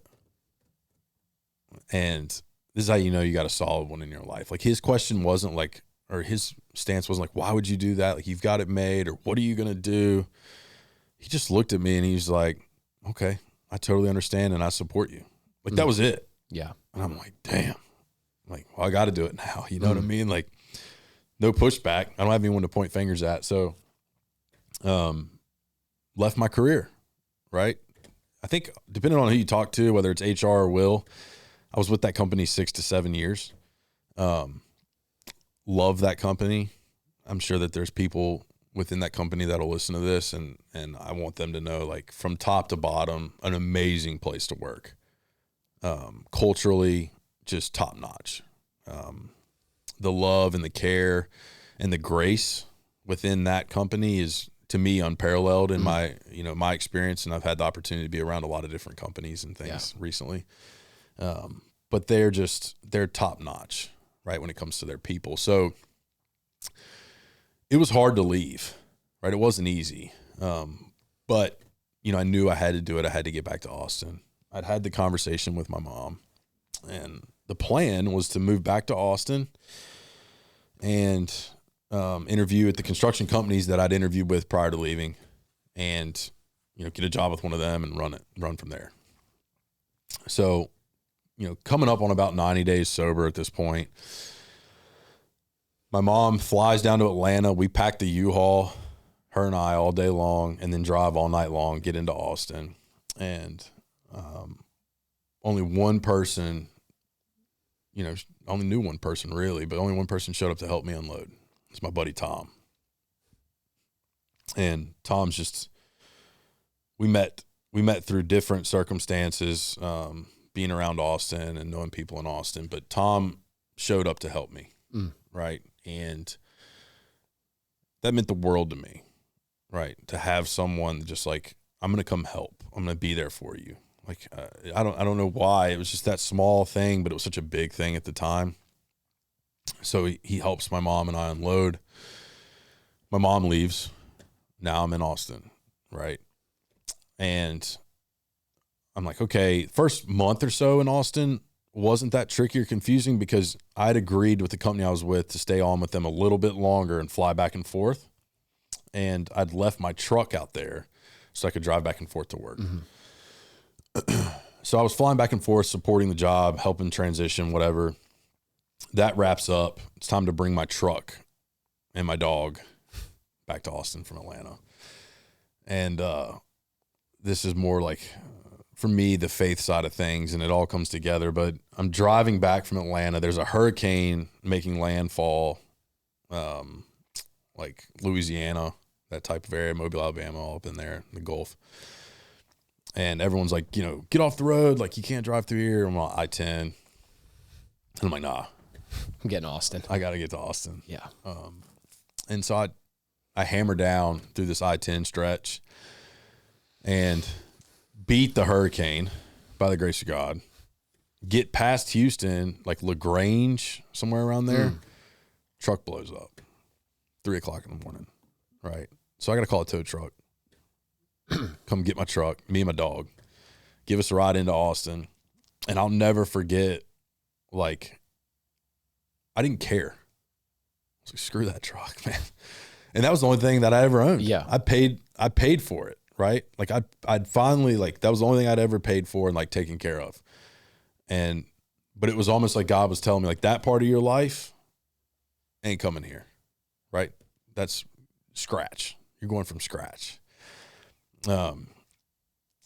And I think that, in retrospect now, like, God was trying to show me, you don't need anything to be happy, right? If you have, for me, right, and everybody has their own thing, and I'm willing to respect that and learn about it. For me, the things that I need in this life aren't material. It's a relationship with my faith. It's a relationship with myself. And everything outside of that is just icing on the cake. Yep. And I don't mean that as a shot to any friends or family. or anything like that. Like, I love them. They mean the world to me. But for me to be happy and for me to be whole, it's got to come from in here and it's got to come from up there, right? Yep. Those two things have to be in alignment. So I think that was the lesson he was trying to teach me. So moved to Austin, no truck, no job, right? Hadn't really started interviewing yet, no job, no money. So it was about this time I'd cashed out my 401k from my employer, like all of it, 100%. Yeah, been there. Yeah. But it was like, cool, COVID, like you can cash it out and taxes are better, like whatever. Yeah. So I was like, sweet, cashed it out, used a large sum of it to pay back some folks. They know who they are, but I had to do that. That was part of me clearing myself, right? Does that feel good? Yeah. Because it felt like there was a conversation had with probably the most important one, and they know who they are, but the conversation was, I just called and said, hey, there's this amount in my bank account. I need you to transfer this amount to yours. And I don't want to talk about it. Just know that it's like, it's what I can offer. And it's my way of like saying, sorry, thank you, everything at once. I took a little bit of what was left of that and paid off some debts, but still had, like I said, a massive amount of debt. Like it was all over the place. So no money, no job, no truck, whatever, blah, blah, blah. I go do some side work for this guy that I'd met, good dude, building decks, right? So I'm still doing my program.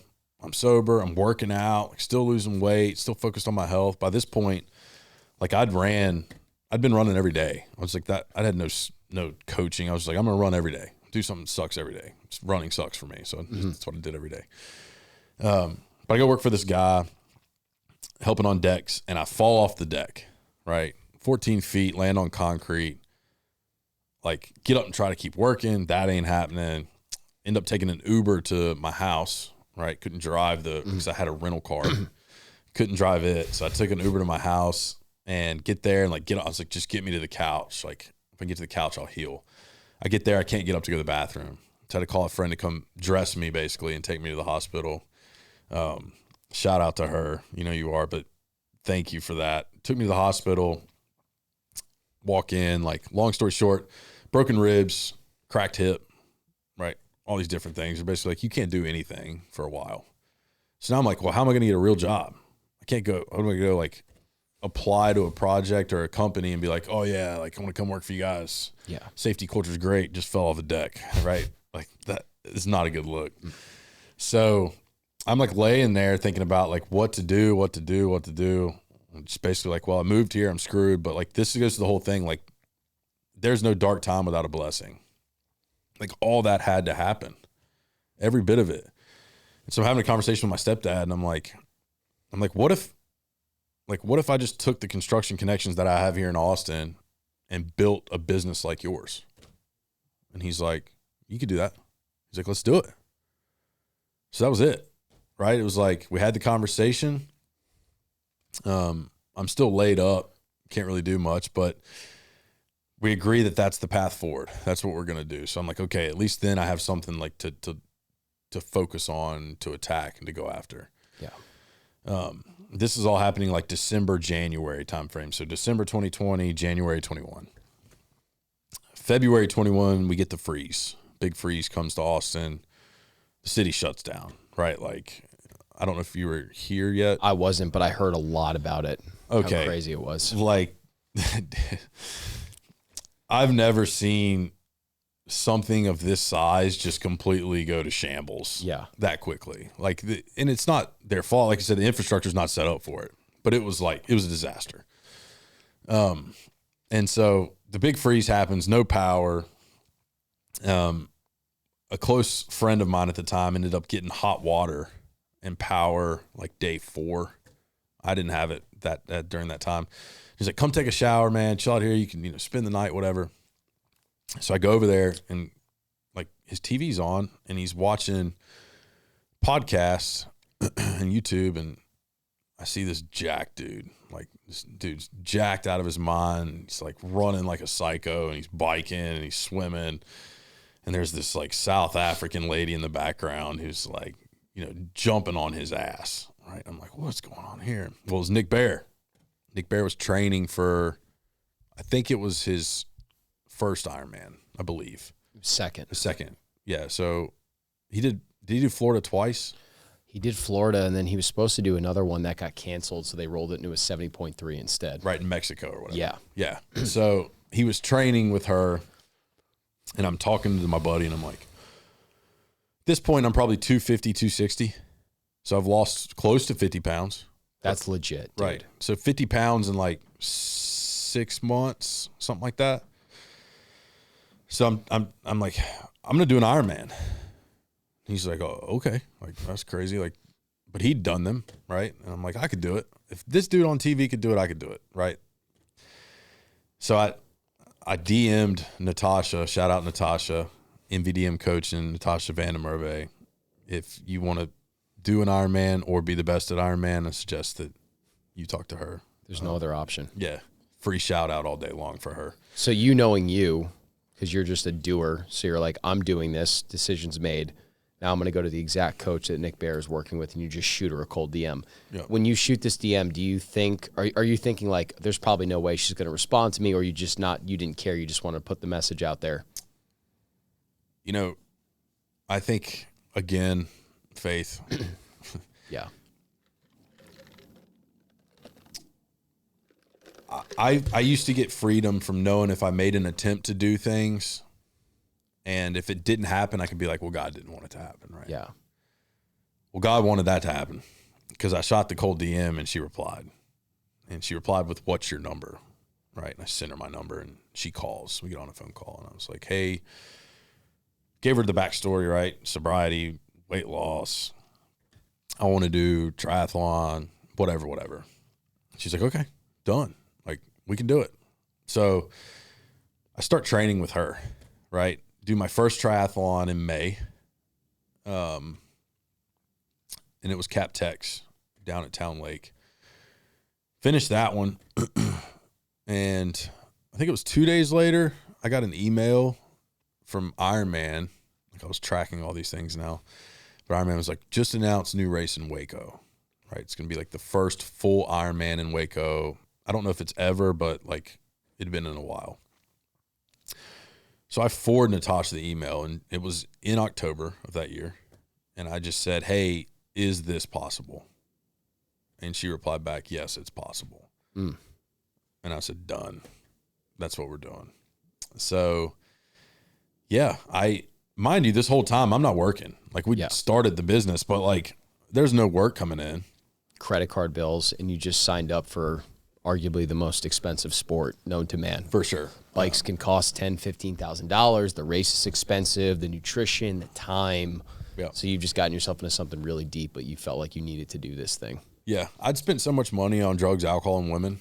I was like, what's 10 grand of debt to an Ironman? To change my life. Yeah. Like, it is what it is, right? It sounds crazy maybe to the average person, but like, that's a small drop in the bucket compared to the damage I'd done. Like, at least I could explain that. Yeah. Right? If I die and life insurance has to cover my Ironman bill, like, at least there's some pride there. You know what I mean? Like, well, he was in debt because he was investing in an Ironman. So, yeah, there was no money coming in. I'm paying rent on credit cards. Like, they're getting close to maxing out again. But I'm just like, nope, this is where I'm supposed to be. This is what I'm supposed to be doing.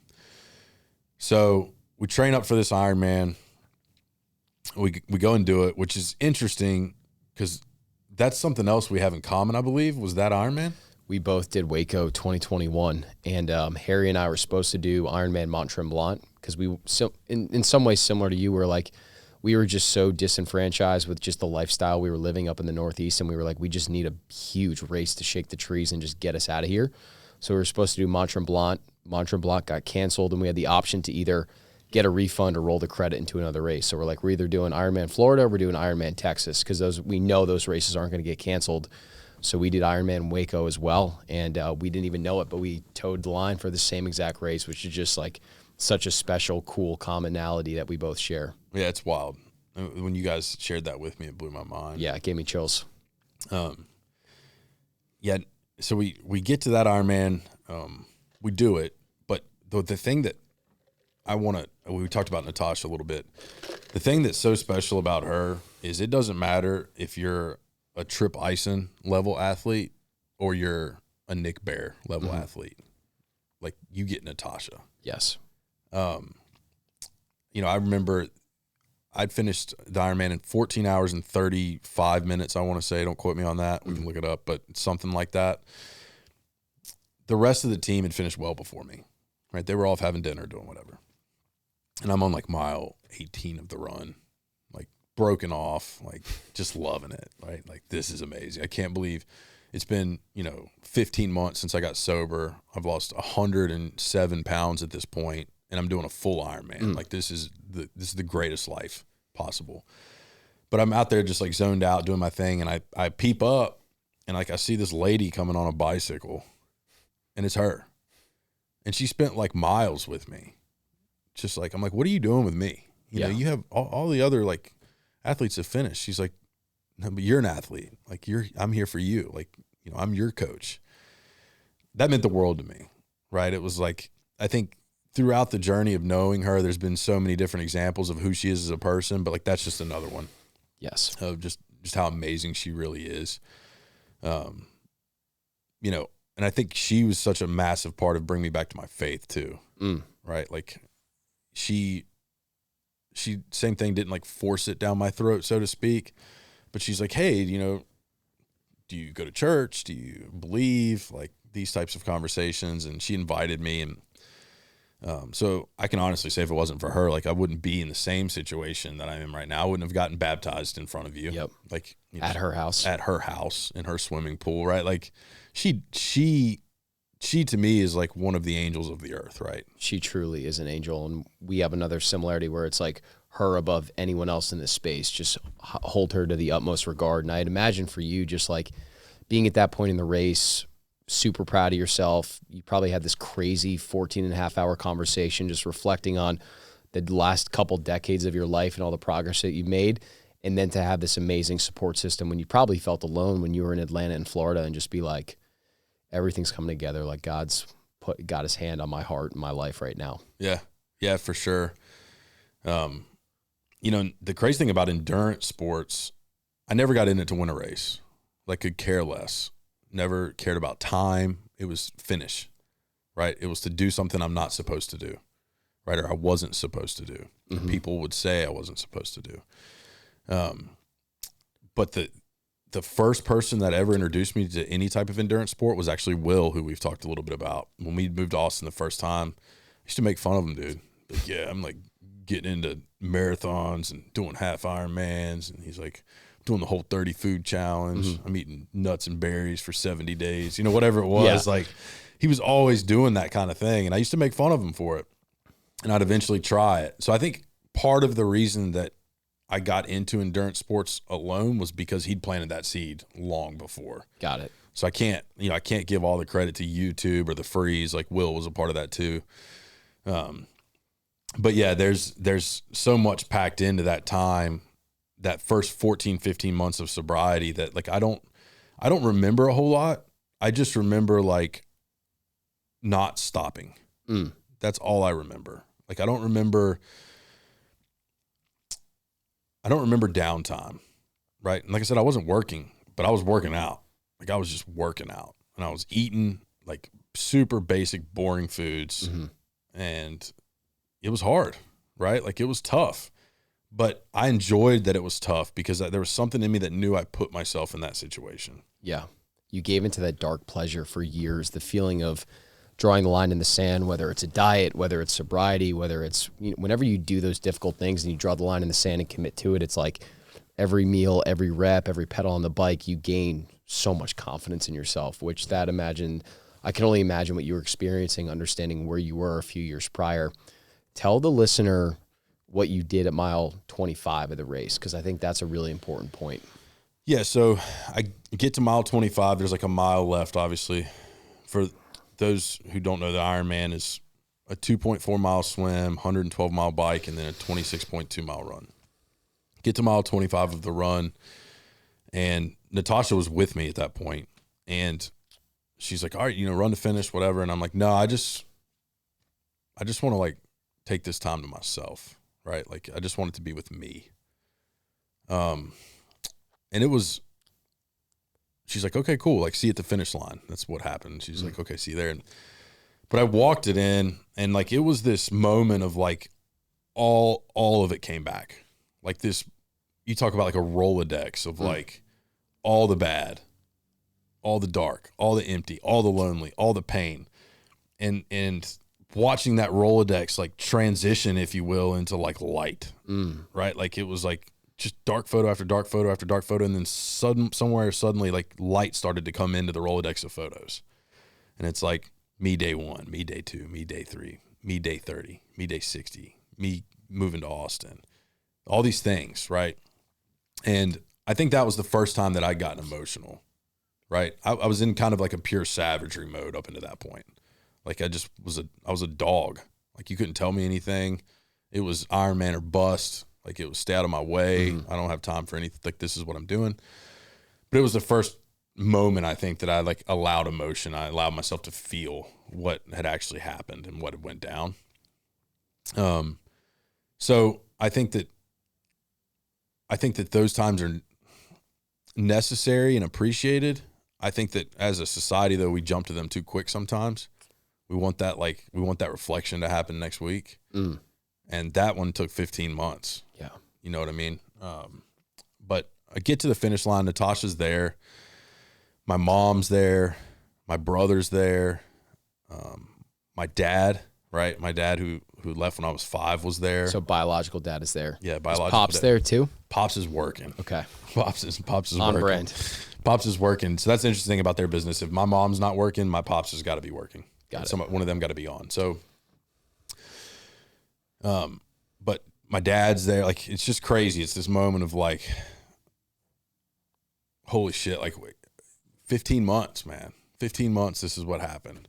And all I did, like there's such a massive difference between simple and easy in my brain, in my world.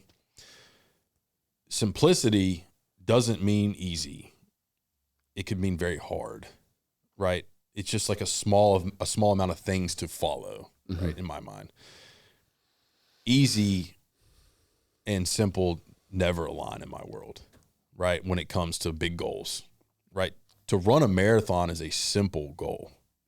It's not easy, right? To do an Ironman, same thing. To build a business, same thing, right? So in those moments of like coming to the finish line and seeing all them there and realizing it's been 15 months and like, I'm like, okay, all I did was the simple thing. It was hard as hell, but it was simple, right? It was just discipline, doing the next right thing and do it again and do it again and do it. It's like mind numbing almost. But where it gets you to is like to a level that you could have never experienced without that process or without that discipline. So I think that was a massive transition for me in my journey too, right? Finishing that race.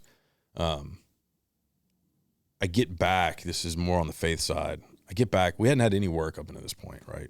So this would have been 10 months of the LLC existing, no contracts, no work. We get back the Monday after the race, my phone rings for work. Opportunity in San Antonio. Massive contract. Basically erase all the wrong, right? And I'm like, faith, right? Yep. That's God in my world. In my world, that's God. And you can't convince me otherwise. No one can. No. But God wanted me to do that Ironman. People might laugh at that. And I've had religious people laugh at me for that. Like, God didn't want you to do an Ironman. Like, well, you don't know that. Right. I believe that. Well, it was the catalyst for changing your life that ultimately brought you to faith. So I think it's pretty stupid to doubt that. It's hard to question that. I believe you, bro. Yeah. It was hard. Like, if it wasn't for that, none of that happens. Yeah. So, but get the call for the contract, go down there. I'm living in Austin, driving to San Antonio every day, but don't care, loving it. Right. Like, I'm like, we're working now, we're making money. Like, all is good. Decided pretty quickly after the Ironman, I never wanted to do another one again. And it wasn't because it was, and this isn't a stab at Ironman. It wasn't because it was hard, right? That's not why I didn't want to do it again. I didn't want to do it again because it didn't seem like it didn't seem like there was benefit for me to do it again in my progression, right? My progression, I needed to do something different, right? And to do another Ironman for me wasn't enough, right? And that's not to take a shot at Ironman or anybody who does them. Like, incredible event, super difficult. Like, there's some unbelievable athletes within triathlon. It's an amazing sport. It just wasn't the reason I got into it. I didn't get into it because I love the sport. I wanted the challenge. So I started looking at, like, okay, what was the hardest part of the Ironman? And for me, it was the run. It's always been the run. And funny enough, Nick Barrett was putting out a video about that time of him doing an ultra, getting into ultra marathon. I'm like, shit, I could run 100 miles, right? Yep. That's where my head went. So this is why I'm working in San Antonio. I start running, right? Work's going well, professional career, all that's going great. Business is kind of taking off into what we want it to be. Is this the job where you were just busting your ass and working extra? Mm-hmm. Yeah, it was. I mean, we can get into the entrepreneurial stuff now if we want to, but it's like you get the contract and basically went in on an hourly rate, and they were willing to pay pretty much as many hours as we wanted to pick up.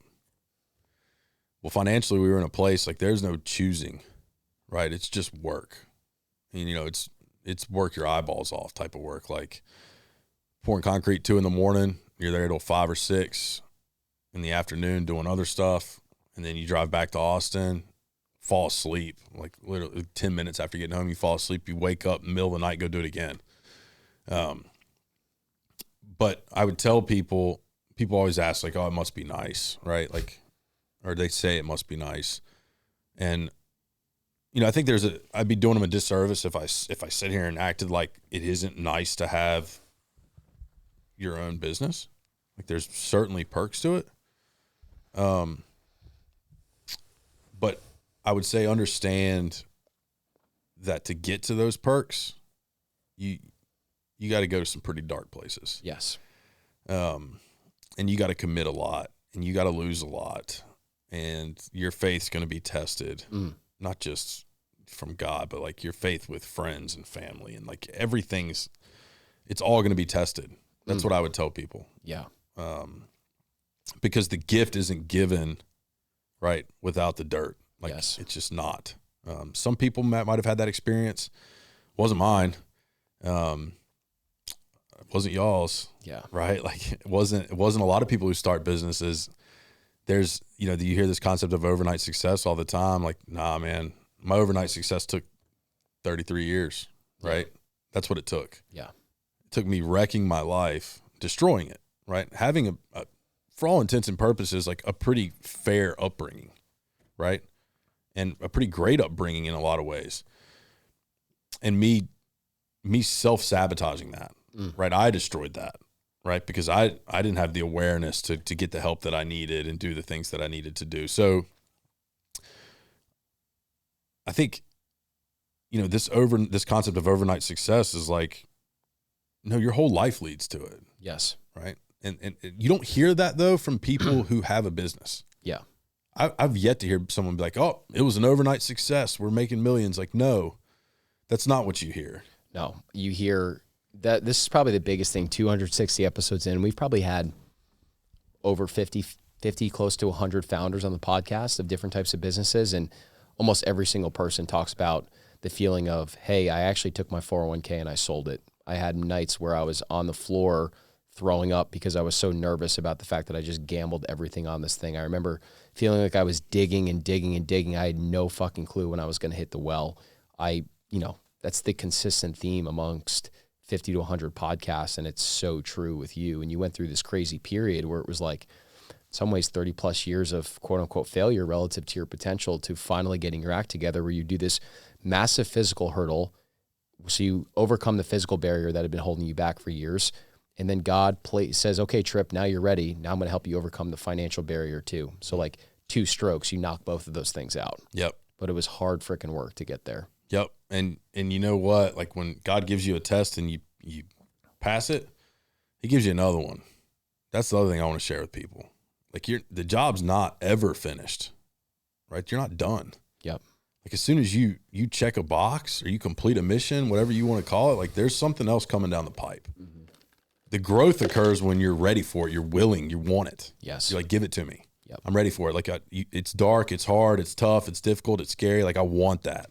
Like feed it to me. Yeah. No utensils, no napkins, like no chewing. Just swallow it. Like let's go. So that's like, I think that I get fired up talking about that sort of thing because you're right. It was like physical. I would consider stopping drinking and doing drugs physical, right? Sobriety, I would consider mental, emotional.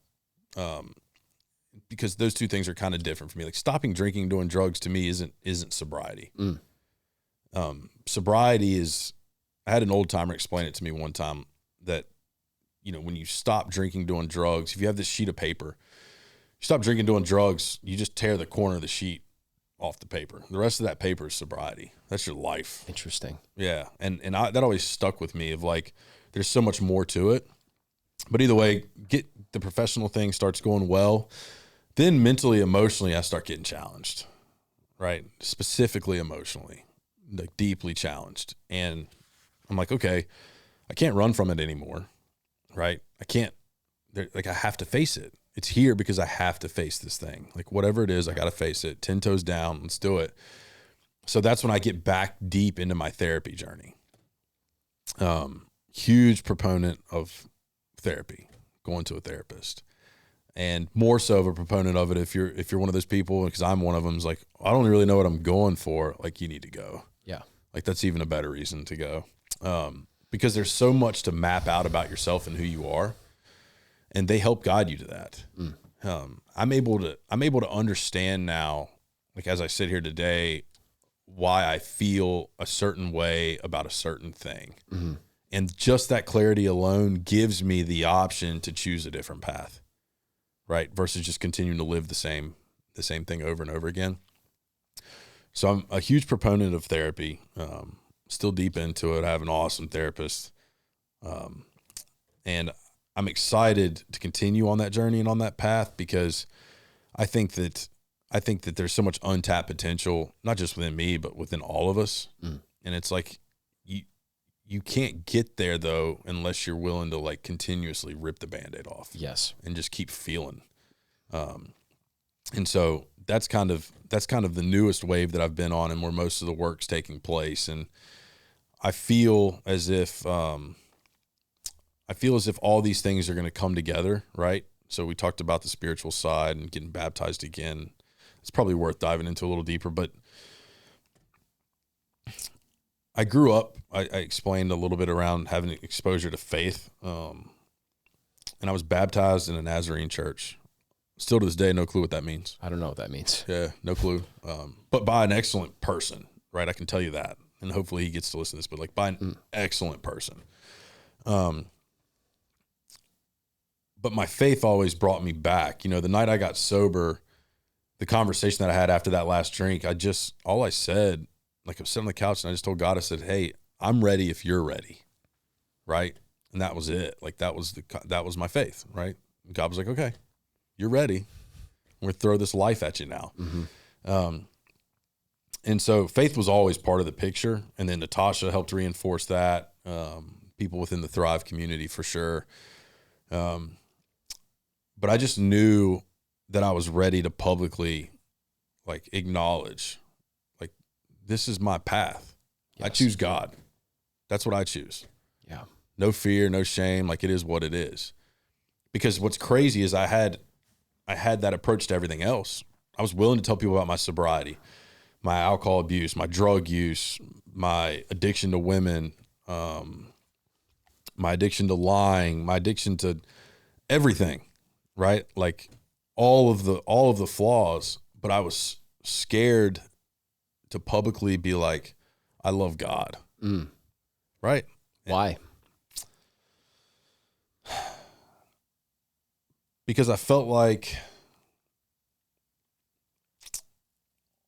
I got confused for a while, truth be told, on religion and spirituality, right? Mm-hmm. And this is something I'm still trying to develop with. I would say I'm a spiritual person. I still don't think I'm a traditional like religious person. Yeah. I'm to a place in my life where I genuinely love everyone. I might not like what they do, but I love them. Mm-hmm. And I'm not gonna harm them. Yes. You know, with my words, my actions, any of it. I'm here. If they need support or help or questions, like I'll try to point them in the right direction. But like I think I got away from publicly acknowledging God for so long because my understanding of religion had gotten so deeply tied in with like what they don't like, right? What they don't do and who they don't like. And that just wasn't me. Yeah. And I still struggle with it. There's parts of it I still struggle with to this day. Because like I said, my relationship with God is my relationship with God. And I feel strongly about that. I'm always willing to learn more and to understand more and to read more and to hear, you know, not just opinions, but facts from the Bible itself. Like, but at the end of the day, that's my relationship with God. Yeah. And I'm the one who has to live with that, right? And die with that. Mm-hmm. And I'm at peace with that, right? And I can only hope the same for everybody else. Yeah. You know, live and die, as long as you're at peace with it, so be it. Totally. But the spiritual part's been big for me because I think that's how I've been able to face adversity now. Because once you get sober, like life doesn't get easier. Mm. Like I think that's an important piece that people think like, and it just ain't the reality. It honestly gets darker in a lot of ways because you're able to see things really for what they are. And it's almost like it is what it is, right? Like if your faith is strong or your spirituality is strong, then you believe there's a reason behind everything. And what I believe is like the darker the time, the bigger the blessing. Mm-hmm. And we were texting a little bit last night, but blessing, the term blessing to me, I've been thinking a lot about this lately. Like blessing's always correlated with a positive feeling. Mm. But a blessing isn't a feeling, right? It's not an emotion, right? We naturally correlate like happiness to being a blessing, right? Not all blessings are happy. No. Right? Like some blessings suck. They might actually feel like a curse in the beginning. 100%. And so, you know, for me, that's something that I hold near and dear. And I've gotten to the point now where I can have gratitude for the dark times because I just know. Yeah. I'm like, there's something mighty nice on the other side of this. I don't know what it is, right? But it's coming. The most recent one, and this is something that I wanted to share that's near and dear to my heart. So early September, I got a call. My dad, my biological dad, passed away in his home in Tennessee. And I got a call from my cousin who was telling me about it. And over the years, we've never had like the greatest father-son relationship. But he's half the reason I'm here. And I think we developed more of a friendship later on. And I'll do different episodes on that relationship specifically. But, you know, I got the call that he had passed away. And my first reaction to that was anger, if I'm being honest, like mad. Because the last conversation we'd had was I'd talked to my therapist about working through some childhood stuff with my dad. And he gave me some pointers on how to approach that. And I'd reached out to him, said, hey, you know, if you're open to it, I'd like to have this conversation. And he kind of said, you know, he's like, yeah, I'm open to it. Like, let's do it. And he died like 2 days later. We never got to have it. So I was mad. You know what I mean? I'm like, I thought that I wanted to hear or know certain things, right? So either way, long story short, that was in September. There's been a lot of processing occur since then. But last week, I found out from the medical examiner's office of why my dad died, right? We didn't do like a typical like deep, thorough autopsy, right? It was assumed that there was a heart attack, like sudden. But I get the medical examiner's report back, and the first thing that comes up is like, first page and everything's pending, whatever. And then there's page 2. And page 2, read down, and it says cause of death. And I had to read it like 10 times. It blew my mind. But it was cocaine intoxication. So he overdosed on cocaine, right? And it just blew my mind, because if there was one person in the world I was open with about my drug use and my drinking, it was him. And I didn't think he was, I genuinely never knew that it was an issue for him. I knew he liked to party and have a good time, but like, it was almost this full circle moment of like, I questioned on, should I share this with my family, right? Is this mine to hold? But no, it's really mine to empower with, right?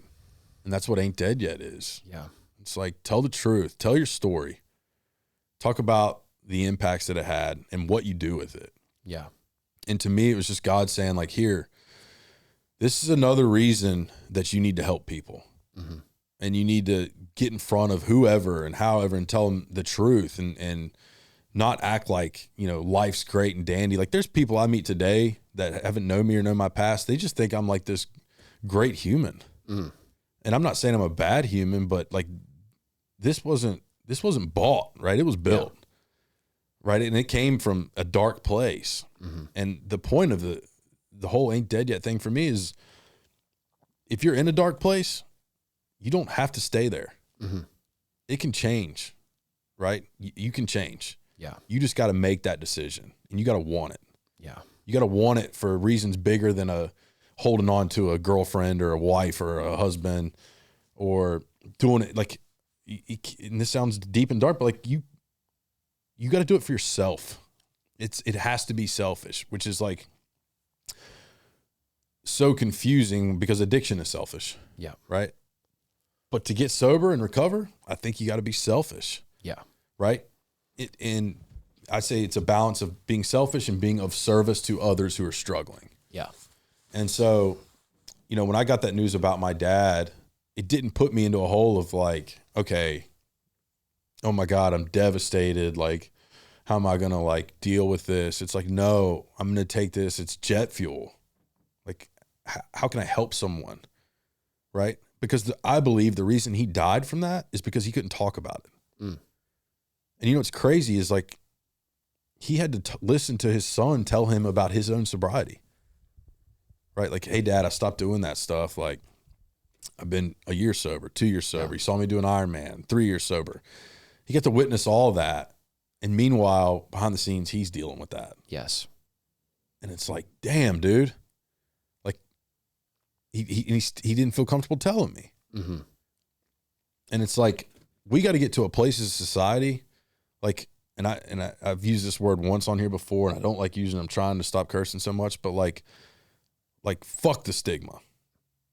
If you're struggling, like, you got to talk to somebody. You got to reach out for help. And the more people that do stuff like this, that get on like somewhere public and just tell their dark side, the more likely we are to save lives. Yes. But the longer we continue to hide things behind closed doors and act like we're all perfect, more people are going to die. Yes. And I'm willing to fight on that. Like, I'm willing to go to war for that, because there's way too many people dying every single day, and they're dying because they are afraid to ask for help, or they don't get the right resources. So, and we probably don't have time for it today, but I'll eventually get to it. But talking about like where I think addiction stems from and all these different things, but we've got to get to a point as a society where we recognize that every one of us is valuable. Yeah. Every single one of us. But sometimes we're not valuable until we shake off the dust, right? Until we get rid of the burden. Yes. The burden isn't just addiction to drugs and alcohol, right? There's a million different burdens. But the goal of Ain't Dead Yet is to have people on to talk about those burdens and how they got through them, in hopes that somewhere somebody's listening and being like, that's what I'm dealing with. That's an option for me to get better. Yeah. You don't have to do it my way. You don't have to stop drinking and start running and do an Ironman and start a business and move across the country and do all these. You don't have to do any of that. There's other ways to do it, but you have to do something, right? And the goal of this podcast is to bring people on to give you ideas of what those somethings could be. Yes. It all stems from your vulnerability and your desire to just want to open up and help people and encourage different types of modalities and conversations in an effort to learn, be vulnerable, and help other people heal.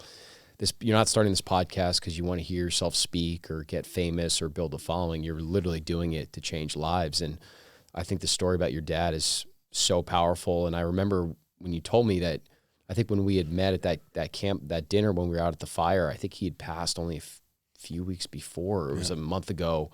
And I was really, I was almost blown away by how calm and positive you were in the face of such a traumatizing loss. And, I think back to that moment when you said you were about to turn 30 and you were staring in the mirror and just like hated what you saw. And you maybe even saw a reflection of yourself 20, 30, 40, 50 years down the road. And I think in some ways, your father's passing is a reflection of what could have been you had you continued on that path too, which is why you're going to change so many lives, because everything you've gotten, the man that you are now, is because you literally went in the dirt and have earned every single thing that you've gotten. It's like the Jordan Peterson concept of his most powerful mental exercise for me was, I want you to take 2 pieces of paper. On 1 piece of paper, I want you to write out every single bad thing you're doing, and then write out what you think the next 5, 10, 20, 30 years of your life looks like if you keep doing those bad habits. And then I want you to go on another piece of paper, write out all the things that you think you should be doing, and what does your life look like 5, 10, 20, 30 years down the road if you do those right things. And I think your father's passing, unfortunately, was probably the left side of that paper, and I think your life is the right side of that paper. Mm-hmm. Yeah, I would agree. Yeah, reading his death certificate, like, we have the same name. Yeah. So it was like, that's me. Yeah. You know what I mean? Yes. Same issues, same name, just a junior versus a third, right? And, I choose for that. That's not what my paper's going to say. No. It might say a lot of things, but it ain't going to say that. Yeah. Right? And, I think you hit on the vulnerability, and I think that's the whole point, right? And Goggins talks about this. We've talked about it. But he has this thing where he talks about, put your life on a billboard. You want to be free? Put your life on a billboard and tell people, like, judge me. Mm-hmm. This is my billboard. Yep. Judge me. Like, it is what it is.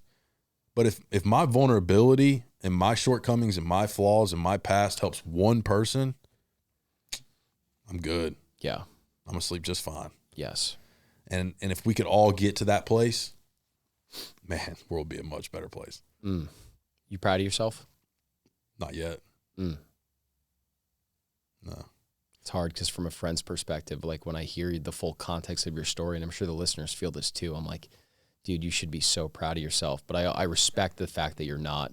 But I think it could be beneficial to make some space for how far you've come, but also still being almost like aggressively patient for the future that awaits you too by continuing to go all in. Yeah, I'm with you. I can't say that I don't have moments of like gratitude. I certainly do.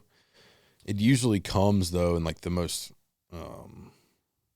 like not unnatural ways, right? It's not when you would expect them to occur, I guess you would say. Like yesterday's a good example. Like I'm trying to get into bow hunting, right? It's this new thing for me. And I'm in my backyard listening to country music, dogs running around, and I'm shooting my bow at my target at my house. And I'm like, what? Yeah. How's this my life? Mm-hmm. How did we get here? Yep. Right? And everyone sees that, or they see the vehicle people drive, where they live, their working hours. But if you get anything out of this other than being vulnerable, if you get anything out of this podcast today other than being vulnerable, it's the answer is in the dirt. Get to work. Like, that's all that I've done. That's all that it is. You just got to work at it. Yeah. And you got to do it when it doesn't feel good. Right? The feelings will change. Emotions come and go, but like checking the box for getting the work done, you only get one shot at that opportunity, right? And then you get another one, and then another one, and then another one. And if you miss one, so be it. Like, it happens.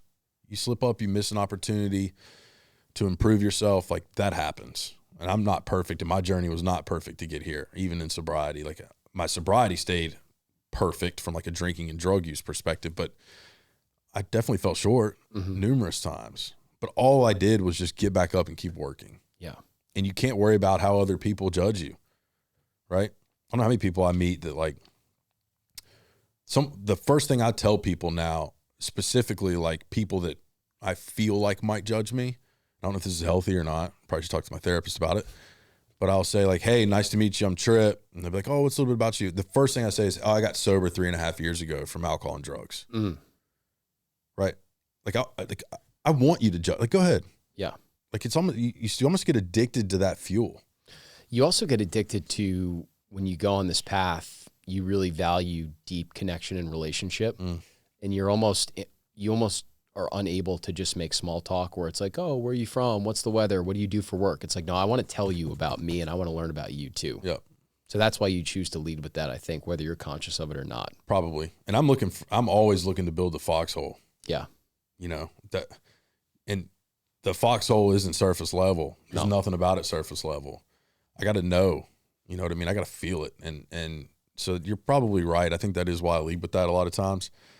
But it's also like, if it gives people an opportunity, if they don't want to be around a person like that, then step off. Yep. I'm good with that. Yep. You know what I mean? Like, I know when you're at peace with your faith, God's not going to let anybody stick around that shouldn't be around. He's going to let them walk, or he's going to tell you to walk. Yeah. You know what I mean? So it's just be yourself, tell the truth. So be vulnerable and work. That's the magic formula. Magic formula. Yeah. Tell listeners what they can expect from this show moving forward. So my goals and expectations are to bring people from all different backgrounds and experiences that have been through some deeply adverse times, and maybe even on a catastrophic level, and talk to you about what they did, right, and how they got to where they're at. Yeah. This podcast, you know, and this might not be for a lot of people, right?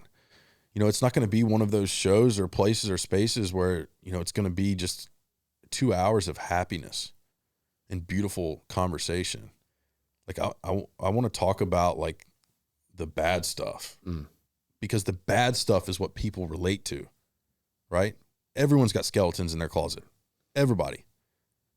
But if you're walking around and no one's talking about it, you think you just have those skeletons. Yes. Right? So I want people to come on, talk about their skeletons, right? And talk about what they're doing about it. Yeah. That's it. It's that simple. Because if I can help one person and they can help one person, you know that, you know, the trend obviously just keeps expanding. And for every person I have on here that has a different experience or a different life story and how they've overcome adversity to get to where they're at, it's just more and more people we're helping. 100%, man. Yeah. I just can't wait from a, you know, friend perspective, just to be able to watch you from the sideline and just watch this amazing trajectory and progression of the show. And we have no idea what this is. You can't even fathom, I think, the lives that are going to be changed, the opportunities that are going to come your way. I really felt that when we started the show, had zero clue, just felt really strong about it. And I know you have that feeling, probably even stronger than I did. And I just feel honored to be able to be here, to sit down, to help you facilitate telling your story. I just admire you so much as a friend, a brother, a foxhole guy. And I just cannot wait to see all the lives that you go on to change. Hey, you too, brother. Yeah. I think it ain't just me, right? It's all of us. It's part of our duty. Yeah. And I'm excited to be able to share another day one with you. Yes. Right. Today's the day one, and we'll find a reason to make tomorrow day one too. I love it, brother. Yeah, man. I appreciate you. All right. So this wraps up episode 1. Episode 1 is complete.